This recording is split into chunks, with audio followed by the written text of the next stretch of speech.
السلام علیکم فرینڈز، آج ہم لوگ شروع کرنے جا رہے ہیں episode 17 of novel Peer Kamil, جس کی رائٹر ہیں عمیرہ احمد۔ ہوپ سو کہ آپ کو یہ تحریر بہت زیادہ اچھی لگنے والی ہے، تو ہم لوگ اس کو اسٹارٹ کرتے ہیں بغیر کسی ٹائم ویسٹ کے۔ ریڈی سیٹ گو۔ سعیدہ ماں سے اس کی دوسری ملاقات ملتان جانے کے چند ماہ بعد اس وقت ہوئی تھی جب ایک دن اچانک اسے کسی خاتون ملاقاتی کی اطلاع ہاسٹل میں دی گئی تھی۔ کچھ دیر کے لیے وہ خوف زدہ ہو گئی تھی۔ وہاں اس طرح اچانک اس سے ملنے کون آ سکتا تھا، اور وہ بھی ایک خاتون؟ مگر سعیدہ ماں کو دیکھ کر وہ حیران رہ گئی۔ وہ اس سے اسی گرم جوشی سے ملی تھی جس طرح لاہور میں ملی تھی۔ وہ تقریباً 2 ہفتے ملتان میں رہی تھی اور ان 2 ہفتوں میں کئی بار اس سے ملنے آئی۔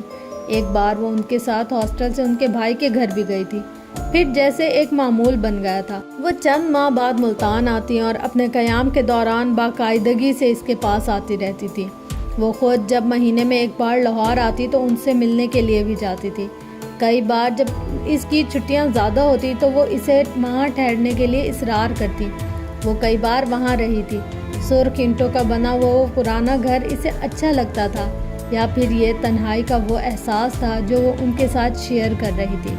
اس کی طرح وہ بھی تنہا تھی، اگرچہ ان کی یہ تنہائی ان کے ہم وقت میل جول کی وجہ سے کم ہو جاتی تھی، مگر اس کے باوجود امامہ ان کے اس احساسات کو بنا کوشش کیے سمجھ سکتی تھی۔ لاہور واپس شفٹ ہونے سے بہت عرصہ پہلے ہی انہوں نے امامہ سے یہ جان لینے کے بعد کہ وہ MSc لاہور سے کرنا چاہ رہی تھی، اسے ساتھ رکھنے کے لیے اصرار کرنا شروع کر دیا۔ اسی عرصے کے دوران ڈاکٹر ثبت علی کی سب سے بڑی بیٹی ان کے پاس بچوں سمیت کچھ عرصے کے لیے رہنے چلی آئی۔ ان کے شوہر PhD کے لیے بیرون ملک چلے گئے تھے۔ وہ ڈاکٹر ثبت علی کے بھتیجے تھے۔ جانے سے پہلے وہ اپنی فیملی کو ان کے ہاں ٹھہرا گئے تھے۔ ڈاکٹر ثبت علی کے گھر میں جگہ کی کمی نہیں تھی، مگر امامہ اب ان کے گھر میں رہنا نہیں چاہ رہی تھی۔ وہ جلد از جلد اپنے پیروں پر کھڑا ہونا چاہتی تھی۔ ڈاکٹر ثبت علی کے احسانات کا بوجھ پہلے ہی اسے زیر بار کر رہا تھا۔ وہ یہ نہیں چاہتی تھی کہ وہ ان کے پاس رہ کر تعلیم حاصل کرے، اور اس کے بعد اس کی جاب کرنے پر بھی وہ اسے کہیں اور رہنے نہ دیتے، لیکن اگر وہ پہلے ہی علیحدہ رہائش اختیار رکھتی تو اس کے لیے ان سے اپنی بات منوانا آسان ہوتا۔ سعیدہ ماں کا گھر اسے اپنی رہائش کے لیے بہت مناسب لگا تھا۔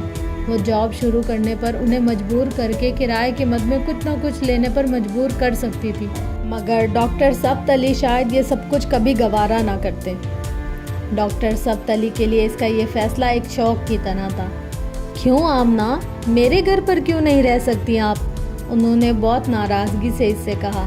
سعیدہ آپا آپ کے ساتھ کیوں رہنا چاہتی ہیں؟ وہ بہت اصرار کر رہی ہیں۔ میں انہیں سمجھا دوں گا۔ نہیں، میں خود بھی ان کے ساتھ رہنا چاہتی ہوں۔ ان کے ساتھ رہوں گی تو ان کی تنہائی دور ہو جائے گی۔ یہ کوئی وجہ نہیں ہے، آپ ان کے پاس جب چاہیں جا سکتی ہیں، مگر ساتھ رہنے کے لیے نہیں۔ پلیز آپ مجھے وہاں رہنے کی اجازت دے دیں، میں وہاں زیادہ خوش رہوں گی۔ میں اب آہستہ آہستہ اپنے پیروں پر کھڑا ہونا چاہتی ہوں۔ ڈاکٹر ثبت علی نے حیرانی سے اسے دیکھا۔ پیروں پر کھڑے ہونے سے کیا مراد ہے آپ کی؟ وہ کچھ دیر خاموش رہی، پھر اس نے کہا، میں آپ پر بہت لمبے عرصے تک بوجھ نہیں بننا چاہتی۔ پہلے ہی میں بہت سال سے آپ پر انحصار کر رہی ہوں، مگر ساری زندگی تو میں آپ پر بوجھ بن کر نہیں گزار سکتی۔ وہ بات کرتے کرتے رک گئی۔ اسے لگا اس کے آخری جملے نے ڈاکٹر ثبت علی کو تکلیف دی تھی۔ اسے پچھتاوا ہوا۔ میں نے کبھی بھی آپ کو بوجھ نہیں سمجھا آمنہ، کبھی بھی نہیں۔ بیٹیاں بوجھ نہیں ہوتی، اور میرے لیے آپ ایک بیٹی کی طرح ہیں۔ پھر یہ بات مجھے بہت دکھ ہوا۔ میں جانتی ہوں ابو، مگر میں صرف اپنی فیلنگز کی بات کر رہی ہوں۔ دوسرے پر ڈیپینڈنٹ ہونا بہت تکلیف دہ بات ہے۔ میں سعیدہ ماں کے ساتھ رہ کر زیادہ پرسکون رہوں گی۔ میں انہیں پے کروں گی۔ آپ کو کبھی پے کرنا چاہوں بھی تو نہ کر سکوں گی۔ شاید مجھے 10 زندگیاں بھی ملیں تو میں آپ کے احسانات کا بدلہ نہیں اتار سکتی، مگر اب بس، اب اور نہیں۔ میں نے زندگی کو گزارنے کے سارے طریقے ابھی سیکھنے ہیں، مجھے سیکھنے دیں۔ ڈاکٹر ثبت علی نے اس کے بعد اسے دوبارہ اپنے گھر پر رہنے میں مجبور نہیں کیا۔ وہ اس کے لیے بھی ان کے احسان مند تھی۔ سعیدہ ماں کے ساتھ رہنے کا تجربہ اس کے لیے ہاسٹل میں یا ڈاکٹر ثبت علی کے ہاں رہنے سے بالکل مختلف تھا۔ اسے ان کے پاس ایک عجیب سی آزادی اور خوشی کا احساس ہوا تھا۔ وہ بالکل اکیلی رہتی تھی۔ صرف ایک ملازمہ تھی جو دن کے وقت گھر کے کام کر دیا کرتی تھی اور شام کو واپس چلی جایا کرتی تھی۔ وہ بے حد سوشل لائف گزارتی تھی۔ محلے میں ان کا بہت آنا جانا تھا، اور نہ صرف محلے میں بلکہ اپنے رشتہ داروں کے ہاں بھی ان کے گھر بھی اکثر کوئی نہ کوئی آتا رہتا تھا۔ انہوں نے محلے میں ہر ایک سے امامہ کا تعارف اپنی بھانجی کہہ کر کروایا تھا، اور چند سالوں بعد یہ تعارف بھانجی سے بیٹی میں تبدیل ہو گیا تھا۔ اگرچہ محلے والے پچھلے تعارف سے واقف تھے، مگر اب کسی نئے ملنے والے سے جب وہ امامہ کو بیٹی کی حیثیت سے متعارف کرواتی تو کسی کو بھی کوئی تجسس نہیں ہوتا تھا۔ لوگ سیدہ ماں کی عادت سے واقف تھے کہ وہ کتنا محبت بھرا دل رکھتی تھی۔ ان کے بیٹے بھی امامہ سے واقف تھے، بلکہ وہ باقاعدگی سے فون پر سیدہ ماں سے بات کرتے ہوئے اس کا حال احوال بھی دریافت کرتے رہتے تھے۔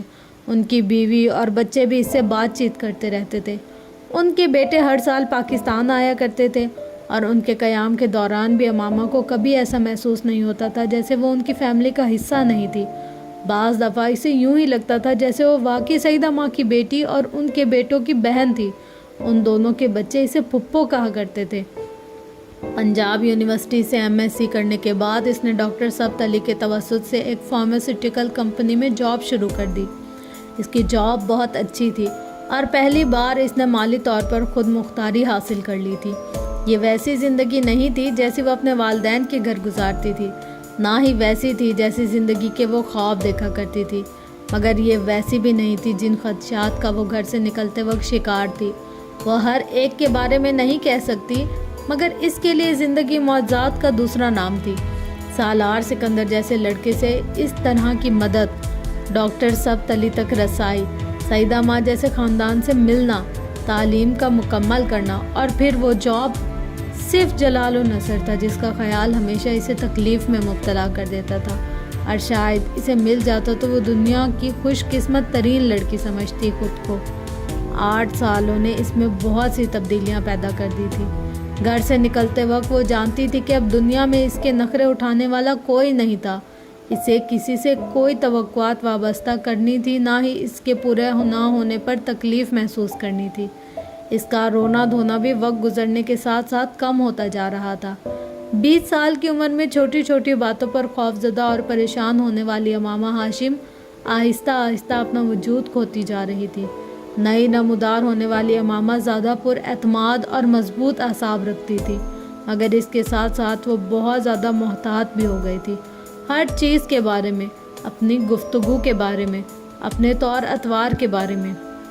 ڈاکٹر سبت علی اور سیدہ ماں دونوں کے خاندان نے اسے بہت محبت اور اپنائیت دی تھی، لیکن اس کے باوجود وہ ہمیشہ کوشش کرتی تھی کہ وہ کوئی ایسی بات یا حرکت نہ کرے جو انہیں قابل اعتراض یا ناگوار لگے۔ ہاشم مبین کے گھر میں اسے یہ سارے احتیاطیں نہیں کرنی پڑتی تھی، مگر وہاں سے نکل کر اسے یہ سب کچھ سیکھنا پڑا تھا۔ سیدہ ماں کی گمشدگی کے دوران وہ آفس میں تھی۔ 4 بجے کے قریب جب وہ گھر آئی تو گھر کو تالا لگا ہوا تھا۔ اس کے پاس اس تالے کی دوسری چابی تھی، کیونکہ اس سے پہلے بھی سیدہ ماں کئی بار ادھر ادھر چلی جایا کرتی تھی۔ اسے تشویش نہیں ہوئی، لیکن جب مغرب کی اذان ہونے لگی تو وہ پہلی بار فکر مند ہوئی، کیونکہ وہ شام کو بتائے بغیر کبھی یوں غائب نہیں ہوئی تھی۔ ساتھ والوں کے ہاں پتہ کرنے پر اسے پتہ چلا کہ ان کا بیٹا انہیں بلال کے گھر صبح چھوڑ آیا تھا۔ سیدہ ماں پہلے بھی اکثر وہاں آتی جاتی رہتی تھی، اس لیے امامہ ان لوگوں کو اچھی طرح جانتی تھی۔ اس نے وہاں فون کیا تو اسے پتہ چلا کہ وہ دوپہر کو وہاں سے جا چکی تھی، اور تب پہلی بار اسے صحیح معنوں میں تشویش ہونے لگی۔ اس نے باری باری ہر اس جگہ کا پتہ کیا جہاں وہ جا سکتی تھی، مگر وہ کہیں بھی نہیں ملی، اور تب اس نے ڈاکٹر سبت علی کو اطلاع دی۔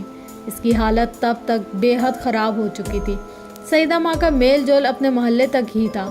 وہ اندرون شہر کے علاوہ کسی جگہ کو اچھی طرح نہیں جانتی تھی۔ انہیں کسی دوسری جگہ جانا ہوتا تو وہ کسی ہمسائے کی کسی لڑکے کے ساتھ جاتی، یا پھر امامہ کے ساتھ، اور یہی بات امامہ کو تشویش میں مبتلا کر رہی تھی۔ دوسری طرف سالار اندرون شہر کے سوا شہر کے تمام پوش علاقوں سے واقف تھا۔ اگر اسے اندرون شہر کے بارے میں تھوڑی بھی معلومات ہوتی تب بھی وہ سیدہ ماں کے ادھورے پتے کے باوجود کسی نہ کسی طرح ان کے گھر پہنچ جاتا۔ ڈاکٹر سبت علی نے رات گئے سے سیدہ ماں کی خیریت سے اپنے کسی جاننے والے کے پاس ہونے کی اطلاع دی، اور امامہ کی جیسے جان میں جان آ گئی۔ مزید 1 گھنٹے بعد دروازے کی بیل بجی تھی، اور اس نے تقریباً بھاگتے ہوئے جا کر دروازہ کھولا۔ دروازے کی اوٹ سے اس نے سعیدہ ماں کے پیچھے کھڑے ایک خوش شکل آدمی کو دیکھا، جس نے دروازہ کھلنے پر اسے سلام کیا اور پھر سعیدہ ماں کو خدا حافظ کہتے ہوئے مڑ گیا اور اس دوسرے دراز قدامت شخص کے پیچھے چلنے لگا جس کے امامہ کی طرف پشت تھی۔ امامہ نے اس پر غور نہیں کیا، وہ بے اختیار سعیدہ ماں سے لپٹ گئی۔ سعیدہ ماں اگلے کئی دن اس کے سامنے ان دونوں کا نام لیتی رہی، سالار اور فرقان۔ امامہ کو پھر بھی شبہ نہیں ہوا کہ وہ سالار سکندر بھی ہو سکتا تھا۔ مردہ لوگ زندہ نہیں ہو سکتے تھے، اور اسے اگر اس کی موت کا یقین نہ بھی ہوتا تب بھی سالار سکندر جیسا شخص نہ تو ڈاکٹر ثبت علی کا شناسہ ہو سکتا تھا، نہ اس میں اس طرح کی اچھائیاں ہو سکتی تھی جن اچھائیوں کا ذکر سعیدہ ماں وقتاً فوقتاً کرتی رہتی تھی۔ اس کے کچھ عرصے بعد اس نے جس شخص کو اس رات سعیدہ ماں کے ساتھ سیڑھیوں پر کھڑے دیکھا تھا، اس شخص سے اس کی پہلی ملاقات ہوئی تھی۔ فرقان اپنی بیوی کے ساتھ ان کے یہاں آیا تھا۔ اسے وہ اس کی بیوی دونوں اچھے لگے تھے۔ پھر وہ چند ایک بار ان کے گھر آئے تھے۔ ان کے ساتھ ان کی شناسائی میں اضافہ ہو گیا تھا۔ اسے جاب کرتے تب 2 سال ہو چکے تھے۔ کچھ وقت شاید اور اسی طرح گزر جاتا اگر وہ اتفاقاً ایک روز اس سڑک سے نہ گزرتی جہاں جلال کے بنائے ہوئے ہاسپٹل کے باہر اس کا نام آویزہ تھا۔ جلال النصر کا نام اس کے قدم روک دینے کے لیے کافی تھا، مگر کچھ دیر تک ہاسپٹل کے باہر اس کا نام دیکھتے رہنے کے بعد اس نے طے کیا تھا کہ وہ دوبارہ اس سڑک پر کبھی نہیں آئے گی۔ جلال شادی کر چکا تھا۔ یہ وہ گھر چھوڑتے وقت ہی سالار سے جان چکی تھی اور وہ دوبارہ اس کی زندگی میں نہیں آنا چاہتی تھی، مگر اس کا یہ فیصلہ دیر پا ثابت نہیں ہوا۔ 2 ہفتے کے بعد فارماسیوٹیکل کمپنی کے آفس میں ہی اس کی ملاقات رابعہ سے ہوئی۔ رابعہ وہاں کسی کام سے آئی تھی۔ چند لمحوں کے لیے تو اسے اپنے سامنے دیکھ کر اس کی سمجھ میں ہی نہیں آیا کہ وہ کس طرح کا رد عمل ظاہر کرے۔ یہ مشکل رابعہ نے آسان کر دی۔ وہ اس سے بڑی گرمجوشی کے ساتھ ملی۔ تم یکدم کہاں غائب ہو گئی تھی؟ کالج اور ہاسٹل میں تو ایک لمبا عرصہ طوفان مچا رہا۔ رابعہ نے چھوٹتے ہی اس سے پوچھا۔ امامہ نے مسکرانے کی کوشش کی۔ بس میں گھر سے چلی گئی تھی۔ کیوں گئی تھی تم تو جانتی ہی ہوگی، امامہ نے مختصراً کہا۔ ہاں مجھے اندازہ تو تھا ہی، مگر میں نے کسی سے ذکر نہیں کیا۔ ویسے ہم لوگوں کی بڑی کم بختی آئی، میری، جویریہ، زینب، سب کی۔ پولیس تک نے پوچھ گچھ کی ہم سے۔ ہمیں تو کچھ پتہ ہی نہیں تھا تمہارے بارے میں، مگر ہاسٹل اور کالج میں بہت ساری باتیں پھیل گئی تھی تمہارے بارے میں۔ رابعہ اس کے سامنے والی کرسی پر بیٹھی مسلسل بولے جا رہی تھی۔ تم اکیلی ہی گئی تھی؟ اس نے بات کرتے کرتے اچانک پوچھا۔ ہاں، امامہ انٹرکام پر چائے کا کہتے ہوئے بولی۔ مگر گئی کہاں تھی؟ کہیں نہیں، یہیں لاہور میں ہی تھی۔ تم بتاؤ تم کیا کر رہی ہو آج کل، اور جویریہ، باقی سب؟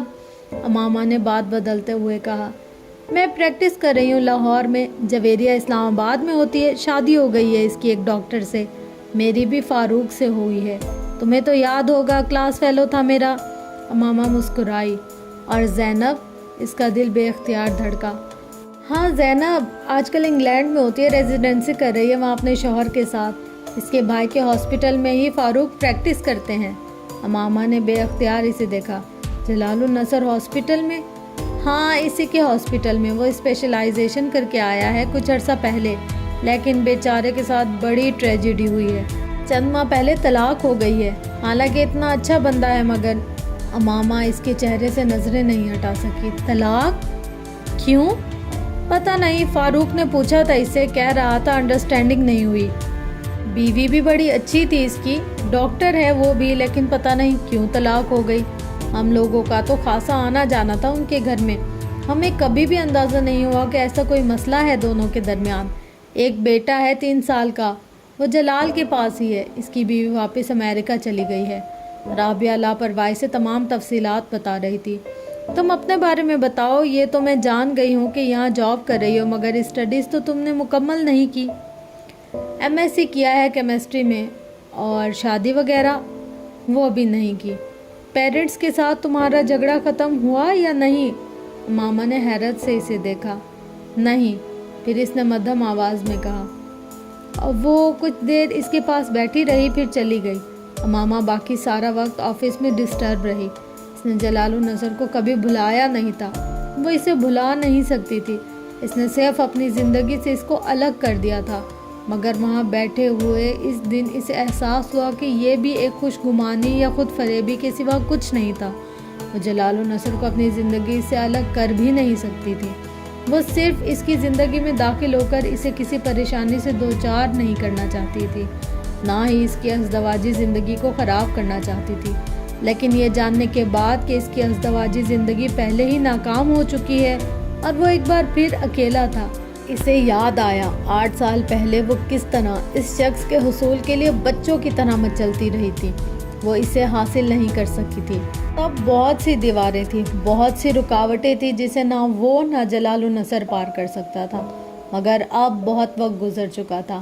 ان رکاوٹوں میں سے اب کچھ بھی ان دونوں کے درمیان نہیں تھا۔ اسے اس بات کی کوئی پرواہ نہیں تھی کہ وہ ایک شادی کر چکا تھا یا اس کا ایک بیٹا بھی تھا۔ مجھے اس کے پاس ایک بار پھر جانا چاہیے، شاید وہ اب بھی میرے بارے میں سوچتا ہو، شاید اسے اپنی غلطی کا احساس ہو، امامہ نے سوچا تھا۔ اس نے آخری بار فون پر بات کرتے ہوئے اس سے جو کچھ کہا تھا، امامہ اس کے لیے اس کو معاف کر چکی تھی۔ جلال کی جگہ جو بھی ہوتا وہ یہی کہتا، صرف ایک لڑکی کے لیے تو کوئی بھی اتنے رسک نہیں لیتا، اور پھر اس کا کیریئر بھی تھا جسے وہ بنانا چاہتا تھا۔ اس کے پیرنٹس کی اس سے کچھ امیدیں تھیں جنہیں وہ ختم نہیں کر سکتا تھا، میری طرح وہ بھی مجبور تھا۔ بہت سال پہلے کہے گئے اس کے جملے کی بازگشت نے بھی اسے دل برداشتہ یا اپنے فیصلے پر دوبارہ غور کرنے پر مجبور نہیں کیا تھا۔ مجھے اس کے پاس جانا چاہیے، ہو سکتا ہے یہ موقع مجھے اللہ نے ہی دیا ہو سکتا ہے اللہ نے میری دعاؤں کو اب قبول کر لیا ہو سکتا ہے اللہ کو مجھ پر اب رحم آ گیا ہو، وہ بار بار سوچ رہی تھی۔ ورنہ اس طرح اچانک رابعہ میرے سامنے کیوں آ جاتی؟ مجھے کیوں یہ پتہ چلتا کہ اس کی بیوی سے اس کی علیحدگی ہو چکی ہے؟ ہو سکتا ہے اب میں اس کے سامنے جاؤں تو… وہ فیصلہ کر چکی تھی کہ وہ جلال النصر کے پاس دوبارہ جانا چاہتی تھی۔ میں ڈاکٹر جلال النصر سے ملنا چاہتی ہوں، امامہ نے ریسیپشنسٹ سے کہا۔ اپوائنٹمنٹ ہے آپ کی؟ اس نے پوچھا۔ نہیں، اپوائنٹمنٹ تو نہیں ہے۔ پھر تو آپ سے مل نہیں سکیں گے، اپوائنٹمنٹ کے بغیر وہ کسی پیشنٹ کو نہیں دیکھتے، اس نے بڑے پروفیشنل انداز میں کہا۔ میں پیشنٹ نہیں ہوں، ان کی دوست ہوں، امامہ نے کاؤنٹر پر ہاتھ رکھتے ہوئے مدھم آواز میں کہا۔ ڈاکٹر صاحب جانتے ہیں کہ آپ اس وقت ان سے ملنے آ گئی ہیں؟ ریسیپشنسٹ نے اسے غور سے دیکھتے ہوئے کہا۔ نہیں، اس نے چند لمحوں کی خاموشی کے بعد کہا۔ ایک منٹ، میں ان سے پوچھتی ہوں، اس نے ریسیور اٹھاتے ہوئے کہا۔ آپ کا نام کیا ہے؟ وہ ریسیپشنسٹ کا چہرہ دیکھنے لگی۔ آپ کا نام کیا ہے؟ اس نے اپنا سوال دہرایا۔ امامہ ہاشم۔ اسے یاد نہیں اس نے کتنے سالوں بعد اپنا نام لیا تھا۔ سر، کوئی خاتون آپ سے ملنا چاہتی ہے، وہ کہہ رہی ہیں کہ آپ کی دوست ہیں، امامہ ہاشم نام ہے ان کا۔ وہ دوسری طرف سے جلال کی گفتگو سنتی رہی۔ اوکے سر، پھر اس نے ریسیور رکھ دیا۔ آپ اندر چلی جائیں، ریسیپشنسٹ نے مسکراتے ہوئے اس سے کہا۔ وہ سر ہلاتے ہوئے دروازہ کھول کر اندر چلی گئی۔ جلال النصر کا ایک مریض باہر نکل رہا تھا اور وہ خود اپنی میز کے پیچھے کھڑا تھا۔ امامہ نے اس کے چہرے پر حیرت دیکھی تھی، وہ اپنے دھڑکتے دل کی آواز باہر تک سن سکتی تھی۔ اس نے جلال النصر کو 8 سال اور کتنے ماہ بعد دیکھا تھا۔ امامہ نے یاد کرنے کی کوشش کی، اسے یاد نہیں آیا۔ واٹ اے پلیزنٹ سرپرائز امامہ، جلال نے آگے بڑھ کر اس کی طرف آتے ہوئے کہا۔ مجھے یقین نہیں آ رہا، تم کیسی ہو؟ میں ٹھیک ہوں، آپ کیسے ہیں؟ وہ اس کے چہرے سے نظریں ہٹائے بغیر بولی۔ پچھلے 8 سال سے یہ چہرہ ہر وقت اس کے ساتھ رہا تھا اور یہ آواز بھی۔ میں بالکل ٹھیک ہوں، آؤ بیٹھو، اس نے اپنی ٹیبل کے سامنے پڑی ہوئی کرسی کی طرف اشارہ کرتے ہوئے کہا۔ وہ خود ٹیبل کے دوسری جانب اپنی کرسی کی طرف بڑھ گیا تھا۔ وہ ہمیشہ سے جانتی تھی وہ جلال النصر کو جب بھی دیکھے گی اس کا دل اسی طرح بے قابو ہوگا، مگر اتنی خوشی، اتنی سرشاری تھی، وہ اپنے رگوں پہ میں خون کی طرح دوڑتی ہوئی محسوس کر رہی تھی۔ کیا پیو گی؟ چائے، کافی، سافٹ ڈرنک؟ وہ اس سے پوچھ رہا تھا۔ جو آپ چاہیں۔ اوکے، کافی منگوا لیتے ہیں، تمہیں پسند تھی؟ وہ انٹرکام اٹھا کر کسی کو کافی بھجوانے کی ہدایت دے رہا تھا اور وہ اس کو دیکھ رہی تھی۔ اس کے چہرے پر داڑھی اب نہیں تھی، اس کا ہیئر اسٹائل مکمل طور پر تبدیل ہو چکا تھا، اس کا وزن پہلے کی نسبت کچھ بڑھ گیا تھا، وہ پہلے کی نسبت بہت پر اعتماد اور بے تکلف نظر آ رہا تھا۔ تم آج کل کیا کر رہی ہو؟ ریسیور رکھتے ہوئے ہی اس نے امامہ سے پوچھا۔ ایک فارماسیوٹیکل کمپنی میں کام کر رہی ہوں۔ MBBS تو چھوڑ دیا تھا تم نے؟ ہاں، MSc کیا ہے کیمسٹری میں۔ کون سی کمپنی ہے؟ امامہ نے نام بتایا۔ وہ تو بہت اچھی کمپنی ہے۔ وہ کچھ دیر اس کمپنی کے بارے میں تعریفی تبصرہ کرتا رہا۔ وہ چپ چاپ اسے دیکھتی رہی۔ میں اسپیشلائزیشن کر کے آیا ہوں، وہ اپنے بارے میں بتانے لگا۔ وہ پلک کے جھپکائے بغیر کسی معمول کی طرح اسے دیکھتی رہی۔ بعض لوگوں کو صرف دیکھنا ہی کتنا کافی ہوتا ہے، اس نے اسے بات کرتے دیکھ کر سوچا تھا۔ 1 سال ہوا اس ہاسپٹل کو شروع کیے اور بہت اچھی پریکٹس چل رہی ہے میری، وہ بولتا رہا۔ کافی آ چکی تھی۔ تمہیں میرا کیسے پتہ چلا؟ وہ کافی کا کپ اٹھاتے ہوئے بولا۔ میں نے آپ کے ہاسپٹل کے بورڈ پر آپ کا نام پڑھا، پھر رابعہ سے ملاقات ہوئی۔ آپ جانتے ہوں گے، زینب بھی واقف تھی اس سے۔ رابعہ فاروق کی بات کر رہی ہو؟ بہت اچھی طرح جانتا ہوں، اس کا شوہر ڈاکٹر فاروق میرے ساتھ کام کرتا ہے، اس نے کافی پیتے ہوئے کہا۔ ہاں وہی، پھر میں آ گئی۔ امامہ نے اب بھی کافی نہیں پی تھی۔ کافی بہت گرم تھی اور بہت گرم چیزیں وہ نہیں پیتی تھی۔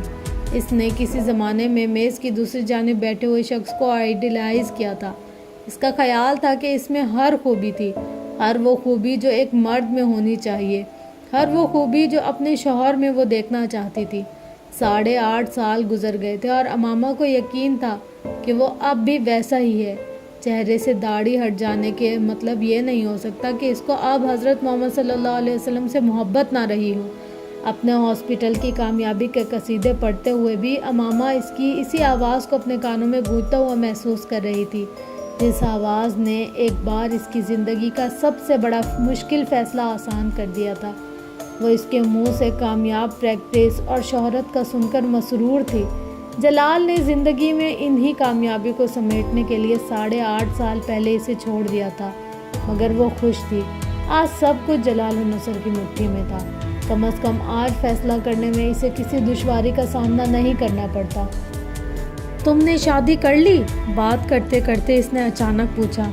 نہیں، ماما نے مدھم آواز میں جواب دیا۔ تو پھر تم کہاں رہتی ہو؟ کیا اپنے پیرنٹس کے پاس ہو؟ جلال اس بار کچھ سنجیدہ تھا۔ نہیں، پھر اکیلی رہتی ہوں۔ پیرنٹس کے پاس کیسے جا سکتی تھی؟ اس نے مدھم آواز میں کہا۔ آپ نے شادی کر لی؟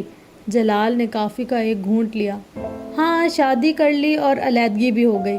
3 سال کا ایک بیٹا ہے میرا، میرے پاس ہی ہوتا ہے، جلال نے بے تاثر لہجے میں کہا۔ I'm sorry، امامہ نے اظہار افسوس کیا۔ نہیں، ایسی کوئی بات نہیں، اچھا ہوا یہ شادی ختم ہو گئی۔ یہ شادی نہیں تھی، ایک بکھیڑا تھا، جلال نے کافی کا کپ ٹیبل پر رکھتے ہوئے کہا۔ کچھ دیر کمرے میں خاموشی رہی، پھر اس خاموشی کو امامہ نے توڑا۔ بہت سال پہلے ایک بار میں نے آپ کو پرپوز کیا تھا جلال۔